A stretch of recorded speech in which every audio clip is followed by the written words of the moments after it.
The first time Sera entered the Alpha King's dreams, she thought she had died.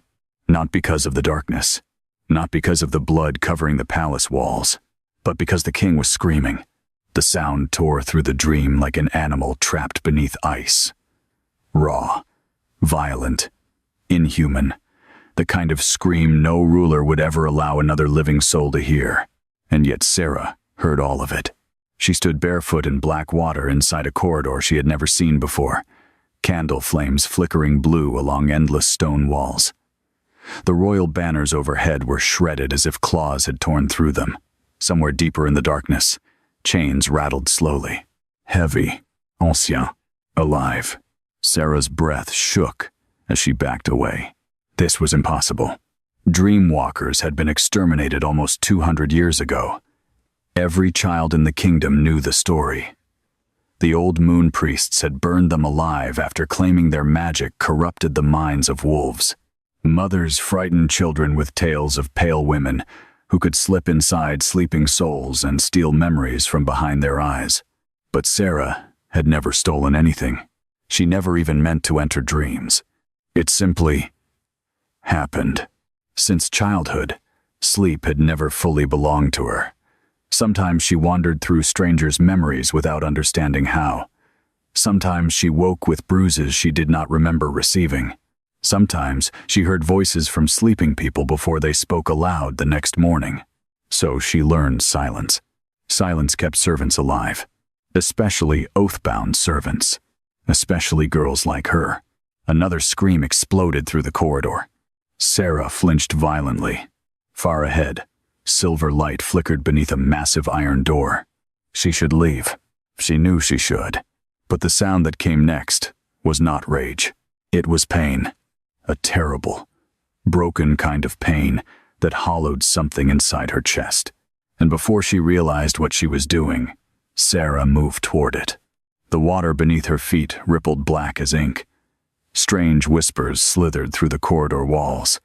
The castle itself seemed to breathe around her. Then she reached the door. Massive silver chains wrapped around it dozens of times, glowing with ancient runes. Not to keep something out, to keep something in. The screaming stopped. A horrible silence followed. Then slowly, something growled behind the door. Sera froze. Every instinct begged her to run. But another sound emerged beneath the growl. Breathing. Weak breathing. As if something enormous was dying. Her fingers trembled near the chains. The moment she touched them, the entire dream exploded. Silver fire tore through the corridor. The chains snapped violently against the walls. A monstrous roar shook the darkness hard enough to crack the floor beneath her feet. And then she saw it. Eyes. Two enormous silver eyes opening inside the darkness beyond the door. Not human. Not wolf. Something far older. Something starving. Sera stumbled backward in terror. The creature lunged toward the chains. And suddenly, another figure appeared before it. A man. Tall. Broad-shouldered. Dressed in black royal armor stained with blood. The Alpha King. His silver gaze locked onto hers with naked shock. Not because she was there. Because she was not supposed to survive seeing this. The dream shattered instantly. Sera woke with a scream trapped inside her throat. Cold sweat drenched her body. Moonlight spilled across the narrow servant quarters around her. Thin curtains moved gently with the winter wind. Her heartbeat hammered painfully against her ribs. No. She had entered the king's mind. If anyone discovered what she was, she would burn. Outside her chamber, the palace bells suddenly rang. 1, 2, 3 times. Emergency summons. Sera swallowed hard and forced herself upright before the other servants began shouting through the corridors. The king collapsed. Move! Get the physicians! Fear slid cold through her stomach. Collapsed. Because of the dream? Her hands still shook as she hurried through the servant halls beneath the castle. Above her, the royal palace of Velmora groaned beneath winter storms, its towering black spires disappearing into clouds. The kingdom of Ashwolves feared only one thing more than war: weakness in their king. And Kael Draven, the Alpha King of Velmora, had not slept peacefully in almost 7 years. People whispered about it constantly. Some said madness hunted him at night. Others claimed his wolf had become cursed after his former mate died before their bonding ceremony. The priests insisted the moon itself had abandoned him. But none of them knew what Sarah had seen. Chang, a beast, and terror, hidden behind the eyes of the most feared king in the northern kingdoms. When Sarah finally reached the upper palace infirmary, chaos already consumed the chamber. Royal guards lined the doors. Nobles argued in low, urgent voices. Priests burned silver incense thick enough to choke the air. And standing near the king's bedside was the woman Sarah hated most in the world, High Priestess Alira. Beautiful, cold, wrapped in white ceremonial robes. Moon symbols covered her throat, like crawling silver scars. Alira's gaze swept across the servants immediately. Sharp, predatory, searching. Sarah lowered her head instantly. Never let the priestess notice you. That had once been her mother's final warning. The memory stabbed unexpectedly through her chest. Then Kael suddenly moved. The room fell silent instantly. The Alpha King sat upright violently, breathing hard as though dragged from drowning water. Sweat covered his throat. His silver eyes scanned the room with dangerous intensity, searching. Then his gaze stopped directly on Sarah. The entire world seemed to freeze. Sarah forgot how to breathe. He remembered her. Impossible. No one remembered faces inside dreams. But Kael stared at her with unmistakable recognition. And behind his eyes, for one horrifying second, she saw silver chains reflected inside his pupils. Alira noticed immediately. The priestess slowly turned toward Sarah and smiled, not kindly, hungrily, as though she had just found the missing piece of something terrible. The winter wind slammed against the palace windows. Far beneath the castle, something ancient growled in the dark. Sarah lowered her head so quickly her hair fell across her face. But it was too late. The Alpha King had seen her. The priestess had seen him, seeing her. In a royal court, attention was a blade. Once it touched your throat, you could only pray the hand holding it hesitated. "You," Kael said, his voice rough from sleep and pain. Every noble in the infirmary turned. Sarah felt their eyes strike her one by one. Lords in wolf fur mantles, silver-robed priests, commanders with bloodstone rings, women perfumed with winter roses and ambition. A servant girl should have been invisible among them. That was the first law of survival. Do the work, bow low, speak only when spoken to, vanish before anyone important remembers your name. But Kael Draven remembered more than her name. His stare held the impossible weight of the dream, the black water, the locked door, the silver chains, the beast waiting behind him. Sarah's fingers curled into her gray servant's skirt until the fabric twisted painfully in her palms. "Come closer," the king commanded. No one moved. Even the physicians seemed afraid to breathe. Sarah took one step forward, then another, each movement dragging her toward the center of a room where she had no right to stand. The nearer she came, the more violently the silver incense hissed in its bowls. Thin streams of smoke bent toward her like pale snakes. High Priestess Alira watched the smoke with bright, merciless interest. "Your Majesty," she said softly, "you should not exhaust yourself. The night sickness still has its claws in you." Kael did not look at her. "I gave an order." Sarah stopped beside the bed, keeping her gaze fixed on the carved wolf heads at the wooden frame. She could feel his presence like a storm held inside skin. He was not beautiful in the delicate way court poets praised princes. Kael was carved from war and sleeplessness, all sharp angles, dark hair, pale scars, and eyes like silver burning beneath ice. The kind of man people obeyed because their bodies understood fear before their minds formed thought. Yet in the dream, he had looked almost afraid. "What is your name?" he asked. "Sarah, Your Majesty." "House?" Her mouth dried. "None." A faint ripple passed through the nobles. A girl without a house was not a person in Velmora. She was property with a pulse. Illyra's smile deepened. An oath-bound servant, the priestess supplied, assigned to lower domestic duties after her mother died in temple custody. Harmless, by all records. The word harmless landed harder than an insult. Sarah kept still. She had learned long ago that some people did not strike to hurt you. They struck to remind everyone watching that you were permitted to be hurt. Kale's expression changed at the mention of temple custody, but only for a heartbeat. "Look at me," he said. Sarah obeyed, because refusal would have been worse. Their eyes met, and the room disappeared around the edges. Not fully, not like sleep, but something in him pulled at something in her, deep and forbidden, like a locked door, recognizing the hand that had once opened it. His wolf stirred behind his gaze. She felt it, not the monstrous thing behind the dream door, not exactly, but a wounded pressure. Immense and restrained, pushing against invisible chains. Pain flickered across Kale's face. His fingers clenched in the sheets. "You were there," he said so quietly. Only those nearest could hear. Sarah's heart stopped. "I do not know what you mean, Your Majesty." A lie. A necessary lie. A lie that tasted like ash. Illyra stepped closer. "Where, my king?" Kael's jaw tightened. For a moment, Sarah thought he would expose her before everyone. Dream walker, forbidden blood, burn her before the moon rises. But instead, he looked away. "In the corridor outside my chamber earlier tonight," he said. "I remember seeing her before I collapsed." The lie was seamless, commanding, protective, though Sarah did not understand why he would protect a servant he had every reason to fear. Illyra's gaze sharpened. "How unusual. Servants from the lower wing are not permitted near royal chambers after midnight. I was carrying fresh linens to the West Hall," Sarah said quickly. "Were you?" Illyra asked. "Yes, High Priestess." "Then you will not mind proving it before the council later." Kale's voice cut through the air.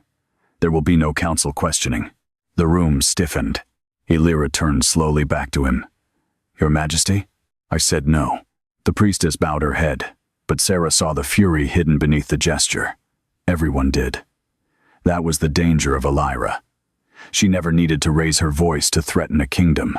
She had the old moon temple behind her, the only order powerful enough to crown a king, condemn a bloodline, or turn noble fear into holy law. Kael ruled armies. Illyra ruled what people believed. In Velmora, belief killed more quietly than swords. The king swung his legs over the side of the bed, ignoring the physician's protests. The muscles in his arms trembled once before he steadied himself.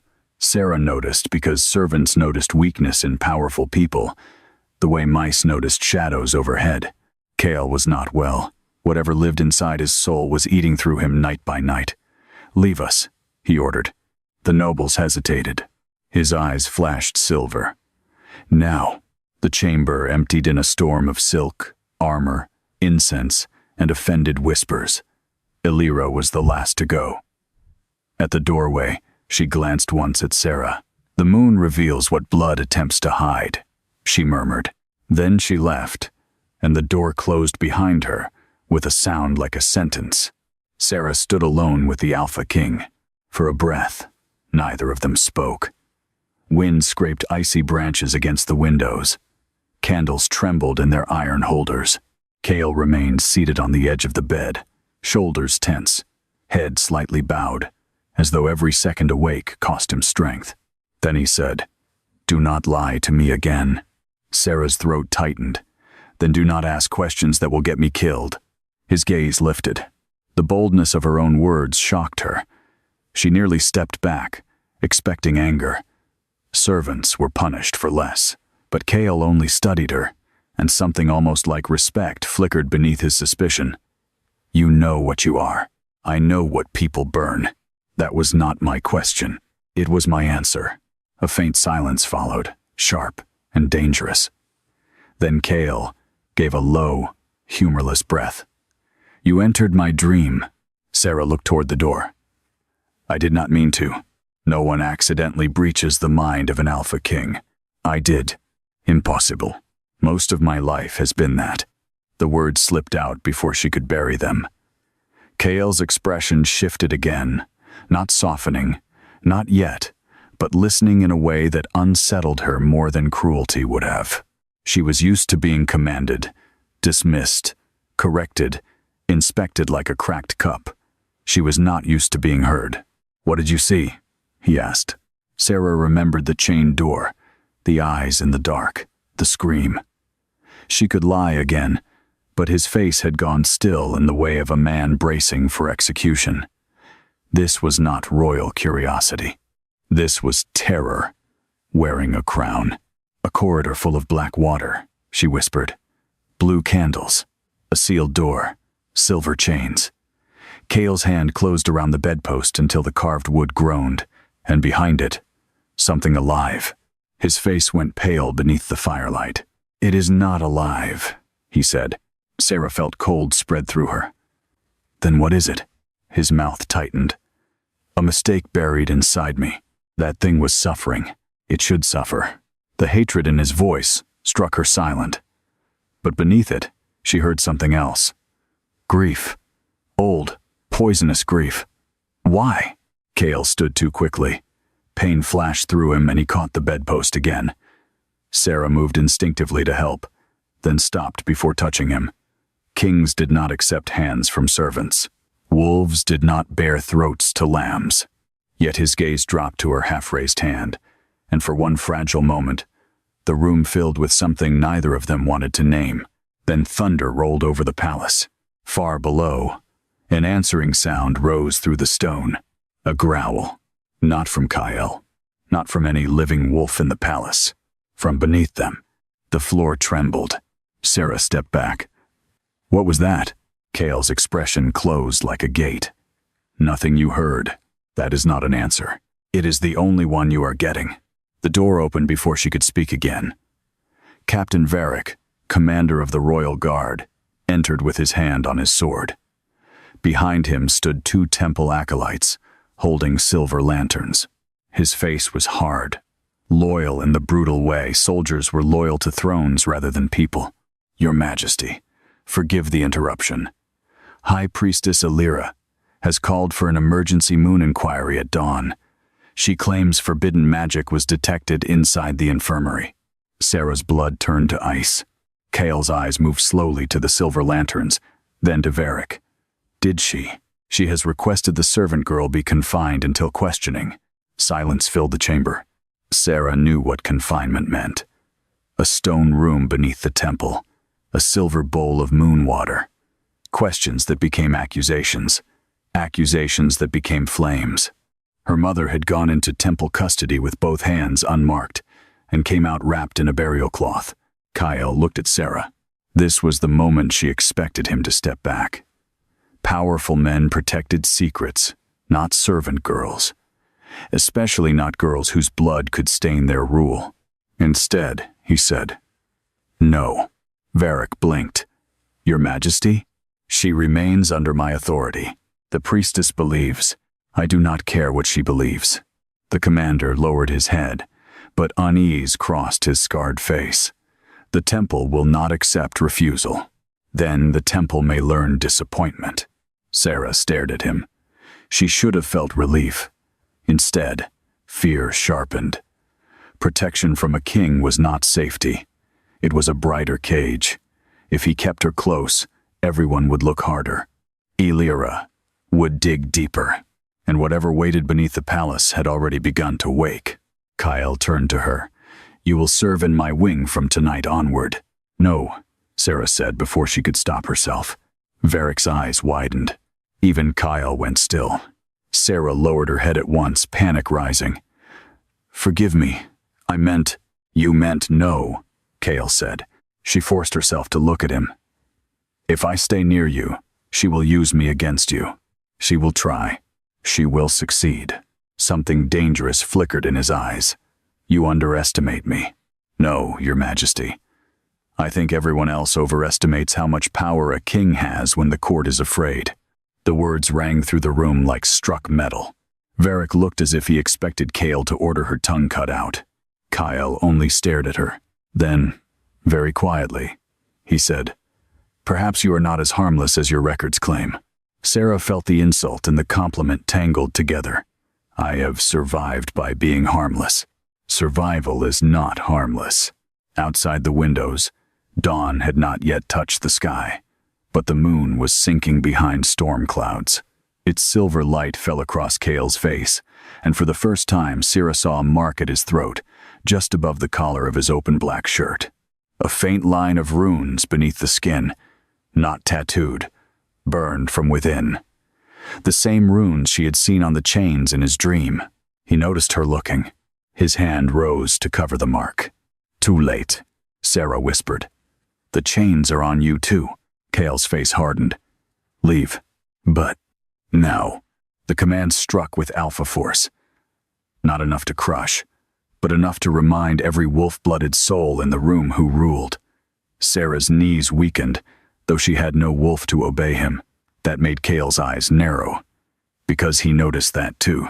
His command should not have touched her. Yet it had. Varric escorted her out without a word. The corridor, beyond the infirmary, was long and cold, lined with black marble pillars and wolf statues, whose eyes were set with moonstone. Servants had gathered in distant clusters, whispering until they saw Sarah. Then they fell silent, in the special way people fell silent around someone already doomed. Mira, one of the kitchen girls, caught Sarah's sleeve as she passed. Her face was pale. "What happened in there?" "Nothing. They say the king spoke your name." He asked for water. "Sarah." The gentleness nearly broke her. Sarah pulled her sleeve free. "Do not stand near me today." Mira's eyes filled with hurt, then understanding. She stepped back. That was the cruelty of fear. It taught love to keep distance. By dawn, the entire palace knew something had happened. By sunrise, the story had changed 3 times. By breakfast, Sarah was no longer a servant who had carried linens. She was a sleep witch, a temple spy, the king's secret mistress, a curse, a weapon, a girl with no house and too much attention. And by noon, High Priestess Alira made certain the humiliation became official. The moon inquiry was held in the Hall of Oaths, where every servant, guard, noble, healer, and court official could witness judgment beneath the enormous silver statue of the Moon Mother. Sarah stood alone at the center of the hall on a circular stone platform carved with ancient runes. She had not been chained, because Cale had forbidden it. That mercy only made the court angrier. People liked victims better when they looked properly restrained. Elira stood before her holding a silver bowl filled with moon water. "Sarah of no house," she announced, voice carrying across the hall. "You are called not as a criminal, but as a servant of truth. A lie. Beautifully spoken." Sarah kept her hands folded. "I will answer what I can." "What you can," Elira repeated, smiling faintly. "How interesting. Does truth have limits for you?" "Fear does." A whisper moved through the hall. Alira's eyes chilled, but her smile remained. "Then let us make this simple. Did you enter the Alpha King's private wing after midnight?" "No." "Did you practice forbidden blood rites in the infirmary?" "No." "Did you place any dream-working spell upon His Majesty?" "No." The priestess lowered the bowl before Sarah, then touched the moon water. Sarah's stomach dropped. Moon water revealed active spells. Every servant knew that. It turned black for poison, red for blood curses, white for temple blessings. But no one knew what it did to Dreamwalker blood, because Dreamwalkers were supposed to be dead. Across the hall, Kael sat on the obsidian throne, silent and unreadable. Varric stood at his right. The nobles watched hungrily. Sarah could feel them wanting the bowl to condemn her, because condemnation made the world simple. She looked at Kael once. His jaw tightened almost imperceptibly. "Do not," his eyes seemed to say, but refusing would condemn her anyway. Sarah dipped her fingers into the moon water. For one heartbeat, nothing happened. Then the water vanished. Not spill, not changed. Vanished. The bowl became dry silver in Alira's hands. The entire hall erupted. Nobles rose from their seats. Guards reached for weapons. Acolytes gasped prayers. Someone shouted, "Forbidden blood!" Someone else cried, "Dream Eater!" Sarah stood frozen, staring at the empty bowl. She had expected black water, fire, wine, not absence. Alira's face, for the first time, lost its perfect composure. Not with fear, with recognition. "You should not exist," the priestess whispered. Kael stood. The hall fell silent under the force of his movement. But before he could speak, the stone platform beneath Sarah's feet lit with blue fire. Ancient symbols burned awake one by one around her. Not temple runes, not wolf runes, dream runes. Older than the moon temple, older than the throne. Sarah tried to step away, but the floor held her. Cold surged through her legs. The hall stretched around her, bending like a reflection in disturbed water. The silver statue of the Moon Mother cracked down the center with a sound that made every wolf in the room whimper. Then, the world went dark. Not completely, only inside Sarah's eyes. She saw the Hall of Oaths fade, replaced by the same black-water corridor from Kael's dream. Only now, she was not alone. Every person in the hall stood within it. The nobles, the guards, the priestess, the Alpha King. All of them had been pulled into the dream while awake. Panic broke instantly. Lords shouted. Ladies screamed. Wolves snarled and snapped at shadows. Silver chains dragged along the invisible ceiling with a slow, thunderous scrape. At the far end of the corridor, the sealed door waited. This time, it was open, and the giant black wolf behind it lifted its head. Its body was larger than any beast should be, made of shadow, scars, and silver flame. Chains pierced its shoulders, throat, ribs, and paws, anchoring it to the darkness. Its eyes burned with the same silver as Kael's. The court saw it. Every soul saw it. And then they saw Kael standing before the beast, with the same runes burning around his throat. The king's secret had been dragged into daylight.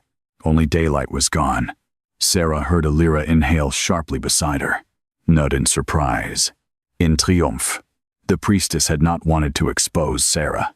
She had wanted Sarah to expose him. The black wolf opened its jaws. A voice rolled through the dream like mountains breaking. "Little Walker," it said, staring directly at Sarah. "Why have you opened the king's cage before the thing beneath us is dead?" And far below the dream corridor, beneath stone, beneath throne, beneath kingdom, something answered with a sound that made the Alpha King's monstrous wolf lower its head in fear. The sound rising from beneath the kingdom did not resemble a wolf. Wolves howled. They snarled, roared, cried out beneath moonlight and battle. This thing groaned like the earth, remembering a grave. The dream corridor trembled violently. Black water surged against the noble's legs as panic spread through the court. Several guards tried to run, only to slam into invisible walls of darkness. Others dropped to their knees, clutching their heads as the dream pressed deeper into their minds. Sarah could barely breathe. The giant chained wolf still watched her. Silver fire leaked slowly from the wounds where the chains pierced its flesh. It was monstrous, terrifying, vast beyond reason, and yet there was something heartbreakingly exhausted in its eyes. Not evil, trapped. Kael stepped forward immediately, placing himself between the beast and the terrified court. Instinct, protection. Even here, even now, the Alpha King stood like a blade before danger. But Sarah noticed something no one else did. The wolf behind him mirrored the movement exactly, not like a separate creature, like part of him. The realization hit her cold and sudden. The monster was not possessing Kael. It was bound to him. High Priestess Alira recovered first. Of course she did. Panic belonged to weaker people. Alira fed upon moments like this. Her white robes flowed across the black water as she raised her silver staff towards Sarah. "Seize the Dreamwalker," she commanded. The guards hesitated. No one wanted to move closer to Sarah while ancient magic burned around her feet. Alira's voice sharpened. "Now." Two royal guards forced themselves forward through the dream water. The moment they touched Sarah's arms, the corridor screamed. not metaphorically. The walls themselves released a deafening shriek. Every candle exploded. The chained wolf roared so violently the guards flew backward through the darkness like broken dolls. Kyle turned instantly toward the beast. Enough. The command echoed with alpha force. Silver chains tightened around the creature's body. The wolf snarled but obeyed. The entire court stared in horror. One of the noblewomen whispered shakily, "The king commands it." "No," another whispered back. "It obeys him." That distinction mattered. Too much. Sarah's pulse thundered painfully as she looked between Kale and the creature. The runes on his throat glowed brighter now, spreading slowly beneath his skin like cracks in ice. Whatever bond chained him to the beast was failing. Alira saw it too, and she smiled. "You see now?" the priestess called to the terrified court. "This is what your king has hidden from you. A soul corrupted by forbidden shadow binding." Kyle's silver gaze snapped toward her. "Careful, Alira." "Or what?" she asked softly. "Will your pet devour me?" The chained wolf lunged against its restraints with murderous fury. Several nobles screamed. Kale staggered violently, as if the movement had torn through his own flesh. Blood suddenly spilled from the corner of his mouth. Sarah moved before thinking. She caught his arm. The instant she touched him, the dream changed. A flood of memories crashed into her mind so hard she nearly screamed. A child standing alone in snow. Silver chains, carved into bleeding skin. Priests, chanting around a black altar. A massive underground gate. And beneath it, eyes opening in endless darkness. Ancien, hungry, awake. Then came another memory. A younger Kale, kneeling beside a dead girl beneath winter rain, shaking so violently he could barely breathe. Her pale hand hung limp in his grasp. A broken mating bond mark burned black across his throat, while priests dragged him away. Pain slammed through Sarah's chest. Not hers. His. Years of grief buried so deeply it had become part of his bones. The memories vanished abruptly. Sarah gasped and stumbled backward. Kale stared at her with naked alarm. "You saw," he said hoarsely. She could not answer, because now she understood why the beast existed, why it protected him, why it hated the court. The creature had been born from Kale's suffering. Not a demon, not a curse. A guardian created through forbidden soul-binding magic. And something beneath the kingdom wanted him dead. The floor shook again. This time, the black water began rising. Nobles shouted in panic as icy waves climbed their legs.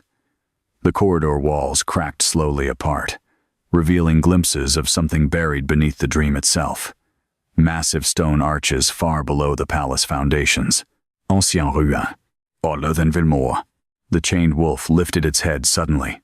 Its enormous silver eyes locked onto Sarah again. "Walker," it growled. "It smells you now." A cold sensation crawled up Sarah's spine. "What smells me?" The wolf did not answer immediately, because something else did. A second pair of eyes opened beneath the water, far below. Enormous. Gold. The entire dream corridor shuddered violently.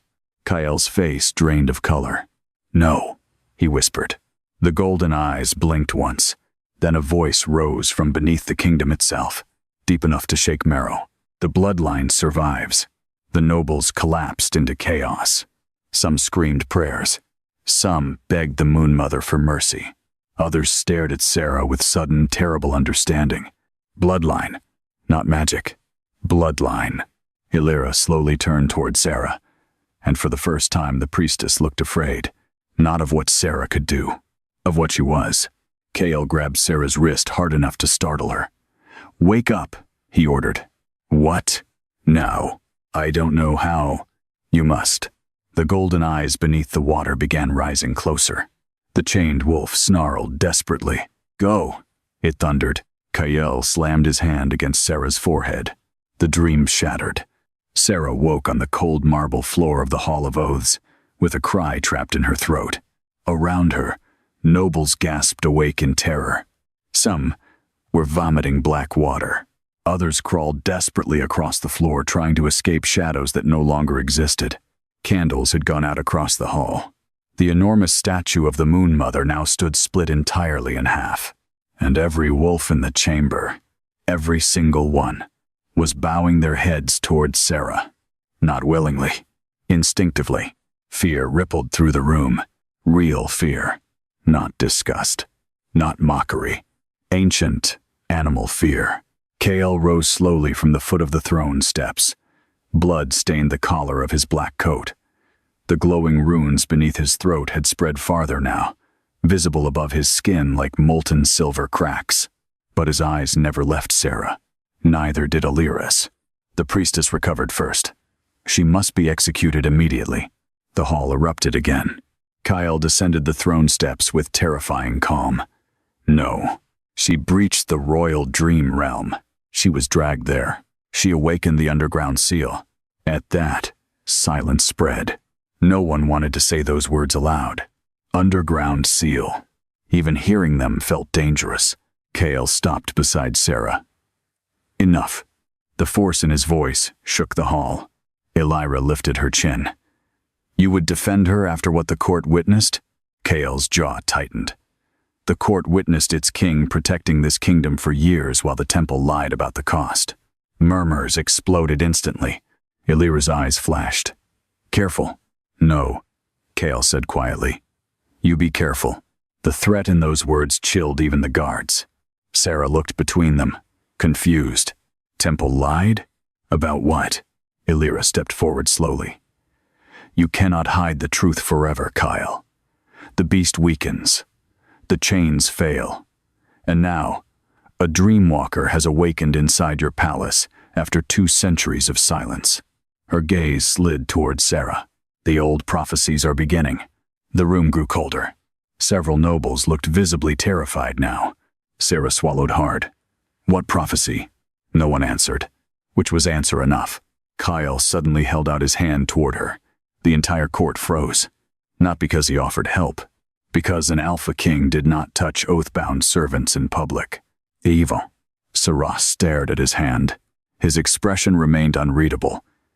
But beneath it she saw exhaustion. Desperation. A silent warning. Trust me. Dangerous words from dangerous men. Still, she placed her hand in his. The moment their skin touched, the runes beneath Kael's throat dimmed slightly. The chained pressure inside the hall eased. Even the wolves around them lifted their heads in confusion. Elira noticed immediately, and horror crossed her face. Not because Sarah harmed him, because she soothed him. The priestess stepped backward. Impossible. Kael closed his hand around Sarah's. For the first time since entering the hall, his voice lost some of its sharp brutality. She remains under royal protection. You would endanger the throne for her? Elira demanded. Kael looked directly at Sarah. When he answered, the throne was already endangered. Silence. Then suddenly, one of the nobles began screaming.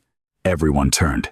Lord Renwald, one of the elder councilmen, clawed at his own throat in terror. The eyes, he gasped. They're beneath the floor. Guards rushed toward him. Too late. Black veins spread violently across the old nobleman's skin. His body convulsed once. Then his eyes turned gold. Exactly like the eyes beneath the dream water. The entire hall recoiled in horror. Renwald slowly lifted his head and smiled with someone else's mouth. There you are. The thing inside him whispered, while staring directly at Sarah. Then, the nobleman's neck snapped backward with a sickening crack. His body collapsed, dead onto the marble floor. Silence consumed the hall. Absolute. Terrified. Stillness. Kael immediately stepped in front of Sarah. Protective. Instinctive. The gesture hit her harder than it should have. Elira stared at the corpse in horror. It has never reached this far before. Kael's voice turned deadly calm. Clear the hall. Nobody argued. Panic exploded instantly. Nobles rushed for the exits. Priests shouted prayers. Guards dragged the dead councilman away beneath black cloaks while avoiding his skin. Within moments, only a handful remained. Kael. Sra. Varric, Eira, and the corpse. The priestess looked at Sarah again, but now hatred mixed with fear. You woke it. Sarah shook her head weakly. I don't even know what it is. Alira's expression darkened. That is exactly why you are dangerous. Kyle turned sharply toward the priestess. Enough. No. Alira snapped unexpectedly. You hid this for years while the underground prison weakened beneath the palace. And now her blood has awakened the old pathways again. Sarah frowned. Prison? Neither answered quickly enough, which terrified her more than truth would have. Kale finally looked at her, and for the first time since they met, the Alpha King looked afraid for her. Not of her. For him. There is something buried beneath Velmora, he said quietly. Something the first king sealed away centuries ago. The winter wind howled violently outside the shattered windows. Kale's silver gaze locked onto hers. And it has been waiting for a dream walker to return. The dead councilman's blood remained on the marble floor long after the body was removed. No servant dared clean it. Not because of fear of disease, because the blood moved. Slowly, almost invisibly. Thin black veins crept across the white stone like roots searching for cracks. Priests surrounded the stain with silver salt and moonfire incense, while refusing to touch it directly.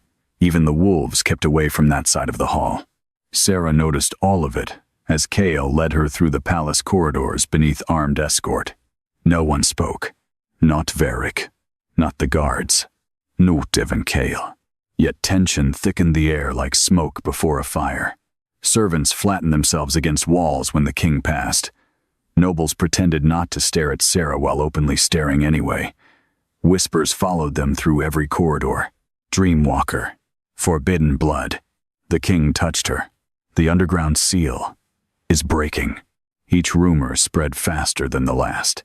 By sunset, the palace felt different. Not louder. Quieter. Like prey listening for movement in the dark. Kale finally stopped outside a massive iron door guarded by black-armored wolves bearing the royal crest of Velmora, a silver crown above a wolf's skull. The Western Tower, Varric said stiffly. No one enters without royal command. Sarah looked up sharply. You're imprisoning me. Protecting? Kale corrected. Those are often the same thing. One of the guards looked scandalized that she would answer the king so directly. Kale only studied her with that same unsettling attention he always gave her now, as though trying to solve a problem no one else could see. Then he opened the tower door himself. Warmth spilled outward immediately. Sarah blinked in surprise. This was not a dungeon. The chamber beyond was enormous, circular, lined with towering bookshelves and silver candlestands. Moonlight poured through arched windows overlooking the storm-covered forests below the cliffs of Velmora. A fire burned low inside a black stone hearth. Too elegant for a servant, too isolated for comfort. This was my mother's observatory, Kale said quietly. Sarah looked at him in surprise. Queens did not usually receive observatories in Velmora. Wolf kingdoms valued war, heirs, bloodlines, not stars. Kale noticed her expression. She studied old magic. Before the temple outlawed most of it, something unreadable passed through his eyes at the mention of his mother. Loss. Complicated loss. Food will be brought shortly, he continued. You will remain here until I decide otherwise. And if I refuse? A faint shadow of exhaustion crossed his face. You are not in a position to refuse anything tonight. The honesty of it cut deeper than cruelty would have. Sarah turned away before he could see the hurt in her expression. Of course, she had almost forgotten herself. A king could protect her from execution, while still owning every choice she had left. The silence stretched. Then unexpectedly, Kyle said, You should hate me. Sarah frowned slightly. What? The temple executed dreamwalkers under royal law, he said quietly. My family permitted it. Your bloodline vanished because kings found it useful. The words landed heavily between them. Not apology. Worse. Truth. Sarah stared into the fire. I learned long ago that hatred is a luxury servants cannot afford. Something flickered across his face at that. Pain again. He stepped closer slowly. You are not a servant to me. Her breath caught. Dangerous words. More dangerous because part of her wanted to believe them. Kale seemed to realize it too. His jaw tightened almost immediately, walls slamming back into place behind his eyes. Rest tonight, he ordered roughly. Tomorrow we go beneath the palace. Cold slid through her stomach. The prison. Yes. You still haven't told me what's down there. Kyle's silver gaze darkened. Because once you know, nothing in your life will ever feel safe again. Then he left. The heavy iron doors closed behind him, and Sarah realized she was shaking.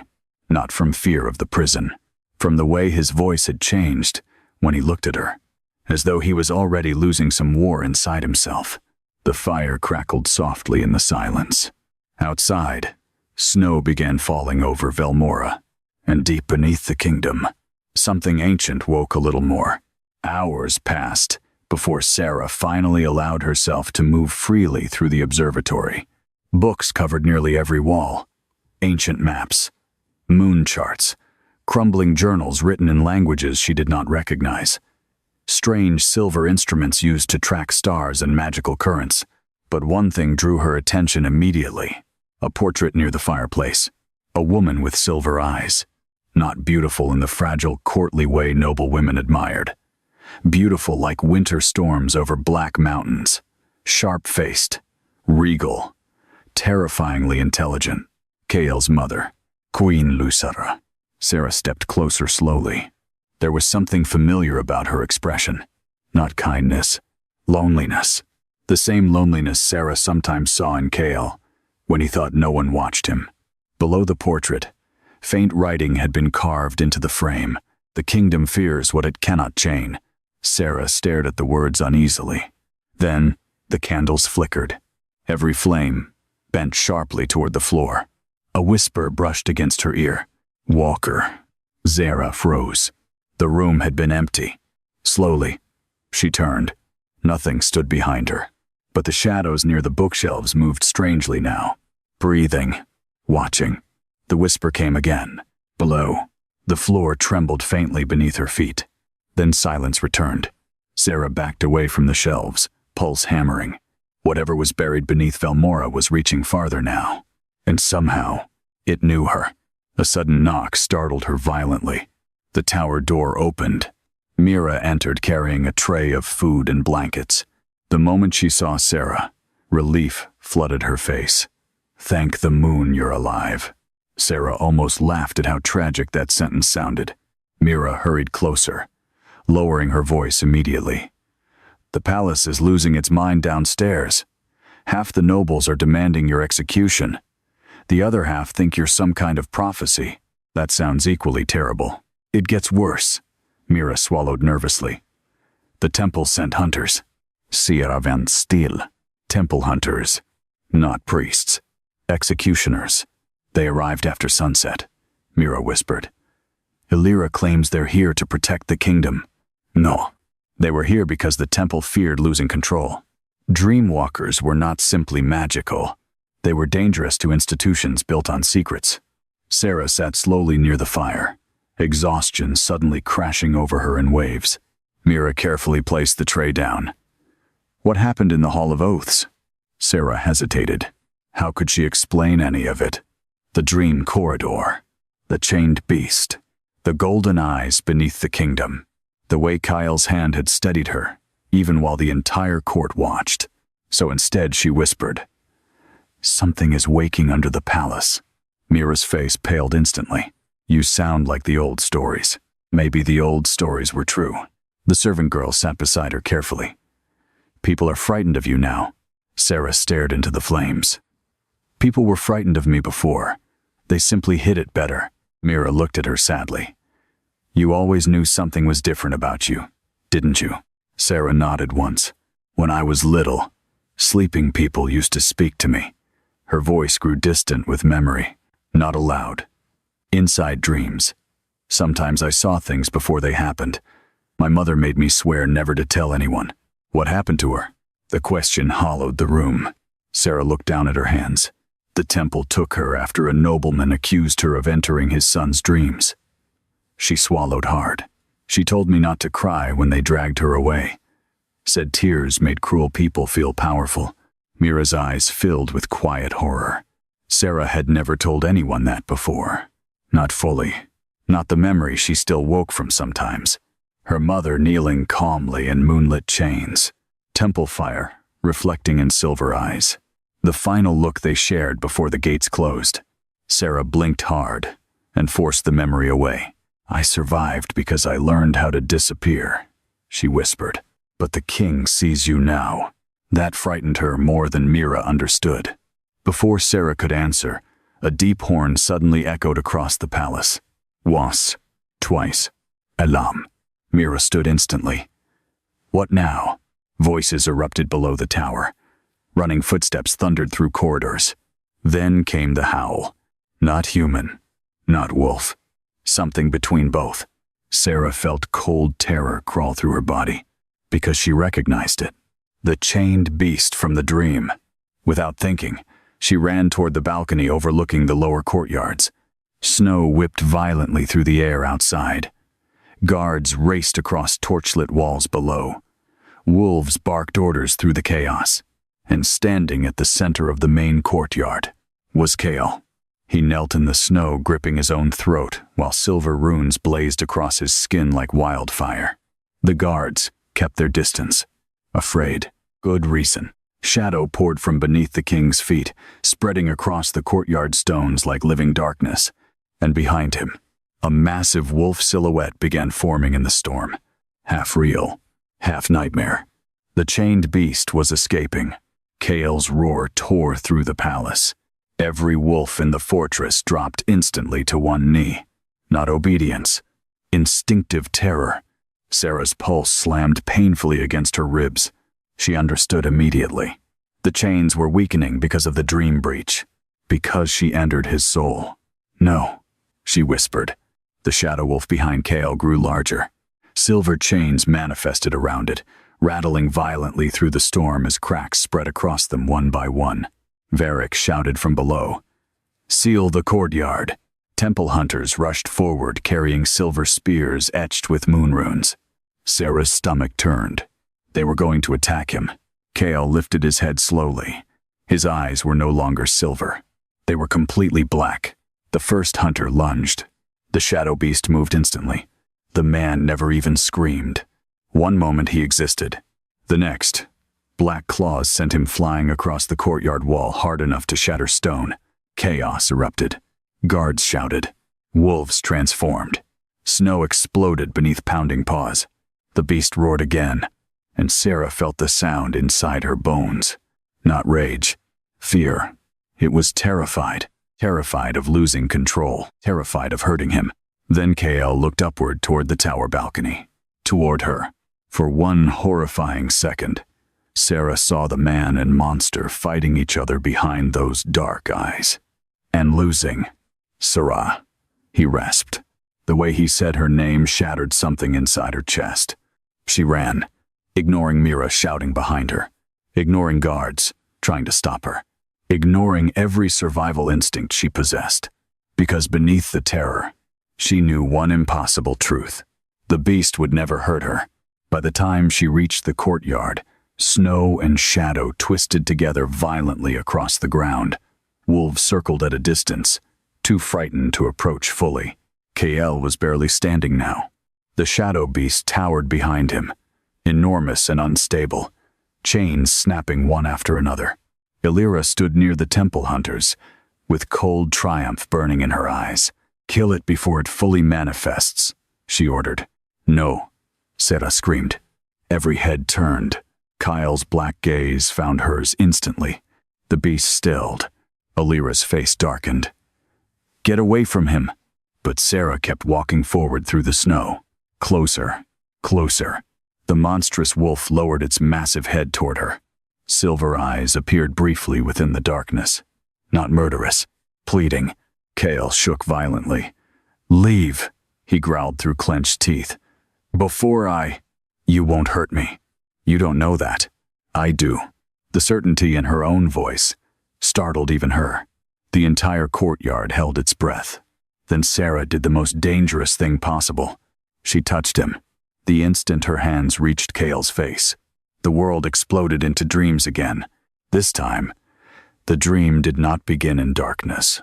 It began in snow, endless white, stretched beneath a sky with no moon, no stars, no warmth. Wind tore across frozen mountains, sharp enough to split the heavens themselves. Sarah stood alone in the middle of it, barefoot again, her breath turning to silver mist before her lips. Then she saw the boy. Young Kale knelt in the snow several yards away, no older than 12. Chains wrapped around his throat and wrists, glowing with the same runes now burning through his adult skin. Blood stained the sleeves of his black tunic. His hands shook violently as priests circled him beneath silver banners. Temple priests, moon priests. Illyra stood among them, younger but unmistakable, her silver robes untouched by snow. "Hold him still," one commanded. The boy snarled through clenched teeth. Not in rebellion, in pain. Something inside him was trying to claw its way out. Sarah stepped closer instinctively. No one saw her. This was memory, not dream. A giant iron gate towered behind the kneeling child. Ancient symbols covered its surface in spiraling patterns older than any language Sarah knew. Black smoke leaked through the cracks beneath it. And behind the gate, something breathed. Deep, hungry, ancient enough to make the mountains themselves feel small. The priests began chanting. Silver chains tightened around the boy's body. Kale screamed. The sound tore across the frozen valley. Then the gate answered. A roar exploded from beneath the mountain. The earth split open. Priests stumbled in terror as black shadows erupted from the cracks like reaching claws. One of the younger acolytes tried to flee. Something dragged him screaming into the darkness below. Blood sprayed across the snow. The boy's eyes suddenly turned silver. Not human silver. The same burning silver as the chained beast. The shadows froze instantly. Then, slowly, a massive black wolf emerged from Kyle's body. Not fully formed. More spirit than flesh. Gigantic silver chains wrapped around it as it positioned itself between the child and the gate. Protecting him. Protecting everyone. The wolf roared toward the darkness beneath the mountain while the priests stared in horror. And then Sarah understood. The beast had never been imprisoned to punish Kale. It had been created to hold the gate closed. The memory shattered violently. Sarah gasped awake inside the courtyard blizzard with her hand still against Kyle's face. The entire palace grounds had fallen silent. The shadow wolf towered above them both now, enormous enough to blot out the falling snow. Yet it remained perfectly still beneath Sarah's touch. Silver chains hung from its body like broken stars. Kyle collapsed to one knee. Sarah caught him before he hit the ground. His breathing came ragged and uneven against her shoulder. The blackness in his eyes receded slowly back to silver. Around them, every wolf remained frozen in shock, because the impossible had just happened. The beast obeyed her. Illyra stepped forward carefully, horror twisting beneath her composure. "What did you do?" Sarah looked up slowly. "You lied to everyone." The priestess stiffened. "The beast isn't the danger," Sarah continued, voice shaking with realization. "It's the thing beneath the kingdom." A dangerous silence followed. The guards looked uncertainly toward Illyra, toward Kyle, toward the giant wolf spirit, still standing protectively behind them. Kyle forced himself upright slowly beside Sarah. Snow clung to his dark hair and shoulders. He looked exhausted beyond words. But when he spoke, the force in his voice silenced the courtyard instantly. "Enough secrecy." Illyra's expression hardened. "You would reveal the underground prison to the court? I would reveal the truth. The truth will destroy this kingdom." Kyle laughed once. Cold. Bitter. "The kingdom is already dying." The words struck harder than any roar. Even Varric looked shaken. Illyra lowered her silver staff slowly. "You cannot tell them what sleeps beneath Velmora. Panic will tear the packs apart." "No," Kale said quietly. "Fear already did that years ago." Sarah looked between them. "What is beneath the gate?" Neither answered immediately. Snow hissed softly against black stone. Then Kale finally turned toward her. "When the first kings built Velmora," he said, "they discovered something buried beneath these mountains. Something ancient enough to predate wolves themselves." The shadow beast behind him growled softly. "Not threatening. Warning," Kyle continued. "It fed on fear, grief, rage, anything broken inside the human soul. Entire kingdoms vanished, trying to destroy it." Sarah felt cold settle into her bones. "The first Alpha King couldn't kill it," Kale said, "so he sealed it beneath the mountain instead." "And the beast?" she asked quietly. Kale's gaze darkened. "The prison requires a living soul to remain shut." Understanding hit her slowly. No, she whispered. Kale did not look away. "The Shadow Wolf was bound to my bloodlines centuries ago. Every heir to the throne inherits part of it." His jaw tightened painfully. "Every king becomes the cage." The courtyard fell deathly silent. Sarah stared at him. All this time, the court believed their king carried a curse, but Kale had been sacrificing himself to protect the kingdom, and they feared him for it. Elira stepped forward sharply. "Do not romanticize this, girl. The binding corrupts every ruler eventually. Madness always comes. Violence always comes." Kael's expression closed, not because she was wrong, because she was not entirely wrong. Sarah remembered the pain in his dreams, the loneliness, the years of chains carved into his soul. "How long?" she whispered. Kael understood the question immediately. "How long before I lose control?" A faint, hollow smile touched his mouth. "The temple estimates months." Her chest tightened painfully. Months. He had carried this alone for years, knowing it would eventually destroy him. And still, he protected everyone, including her. Elira lifted her chin toward Sarah. "Now you understand why your existence is dangerous." Sarah frowned. "Why me?" "The Dreamwalkers were created for one purpose," the priestess said, "to enter the prison realm itself." The world seemed to tilt slightly. "What?" Elira's silver eyes sharpened.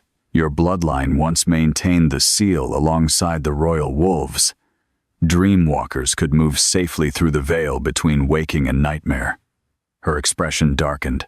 "Until your ancestors betrayed the throne." Kyle's jaw tightened immediately. "That is not the full truth. It is enough." "No," Sarah said quietly. "It isn't." The priestess looked at her coldly. "Your kind nearly destroyed this kingdom, and yours burned children alive afterward." The courtyard froze. Even the wind seemed to stop. Elira's face went perfectly still, dangerously still. Kyle looked sharply toward Sarah, not angry, worried, because she had just challenged the most feared religious power in Velmora publicly. The priestess smiled slowly. "You speak boldly for someone whose bloodline ended in ashes." Pain flickered across Sarah before she could hide it. Elira saw and struck harder. "Tell me," the priestess murmured, "did your mother scream when the moonfire touched her?" Kale moved instantly. His hand closed around Elira's throat hard enough to lift her slightly off the snow. The courtyard erupted in panic. Varric stepped forward. "Your Majesty, silence." The command cracked through the storm like thunder. Kale's silver eyes burned dangerously bright now, not with madness. Rage. Pure, murderous rage. Elira stared at him without fear, despite his grip crushing against her throat. "There," she rasped. "The corruption." Kyle's fingers tightened further. Sarah grabbed his arm immediately. "Kale." The sound of his name changed something. His gaze snapped toward her. For one terrible second, the beast inside him surged again beneath his skin. Then, slowly, painfully, he released Elira. The priestess stumbled backward, coughing violently, while guards rushed toward her.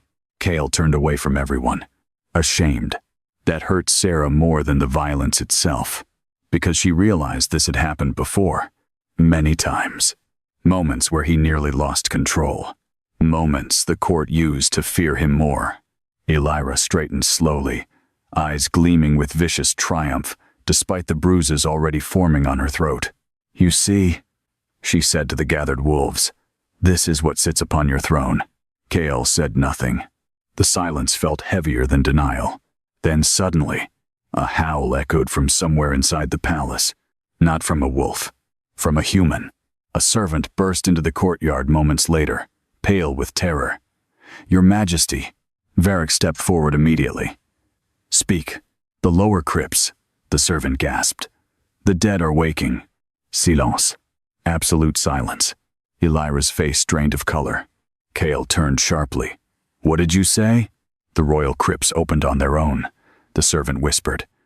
"And something is moving beneath the palace." The shadow beast behind Kael lifted its massive head and snarled softly. Not surprised. Expecting this. Kael's expression darkened instantly. "Seal the lower corridors." "It's too late," Elira whispered. Everyone turned toward her. For the first time since Sarah met her, the priestess looked genuinely afraid. "The veil is weakening faster than it should." Kael's voice turned deadly calm. "Why?" Elira hesitated. "Too long." Sarah noticed immediately. So did Kael. "What did you do?" he asked quietly. The priestess swallowed once, then finally said the words that shattered the entire courtyard. "The temple has been feeding prisoners to the underground seal for years." Horror spread through the gathered wolves. Varric stared at her in disbelief. "What?" Elira's composure began cracking. "The beast beneath the mountain grew stronger. We needed fear to keep it dormant." Sierra felt sick. Kael looked murderous. "You used human sacrifices. They were criminals. You fed people to it." Elira's voice rose sharply. "To save the kingdom." "No," Sarah whispered. Everyone looked at her. Her blood had gone ice cold, because she suddenly understood the thing beneath the palace. Not evil, hungry, starved for centuries on fear and suffering, and the temple had kept feeding it. The ground trembled violently. Far below the palace, something laughed. Deep, ancien, awake. Then the courtyard stones cracked open. Black smoke exploded upward from beneath the earth, and from somewhere under Velmora, thousands of dead voices began screaming all at once. The screams beneath Velmora did not sound human for long. At first they rose like distant cries echoing through buried tunnels. Then the sound twisted into something wet and wrong, as though countless throats had forgotten how to speak after centuries underground. The courtyard split apart beneath everyone's feet. Guards stumbled backward as black smoke poured upward from the cracks in violent bursts. Wolves snarled in terror. Temple hunters raised silver weapons while priests began chanting protection rites with shaking voices. Then the dead climbed out. Not fully. Hands first. Gray hands clawed through shattered stone, dragging behind them bodies wrapped in ancient burial cloths marked with royal seals. Their eyes burned gold beneath rotting hoods. The same gold Sarah had seen beneath the dream water. Kael drew his sword instantly. The black steel blade ignited with silver fire the moment it cleared the sheath. "Fall back," Varric shouted. One of the corpses lunged from the crack in the earth. Kael cut it down before it reached the nearest guard. The body collapsed, then immediately began crawling again despite missing half its torso. Fear spread across the courtyard like poison.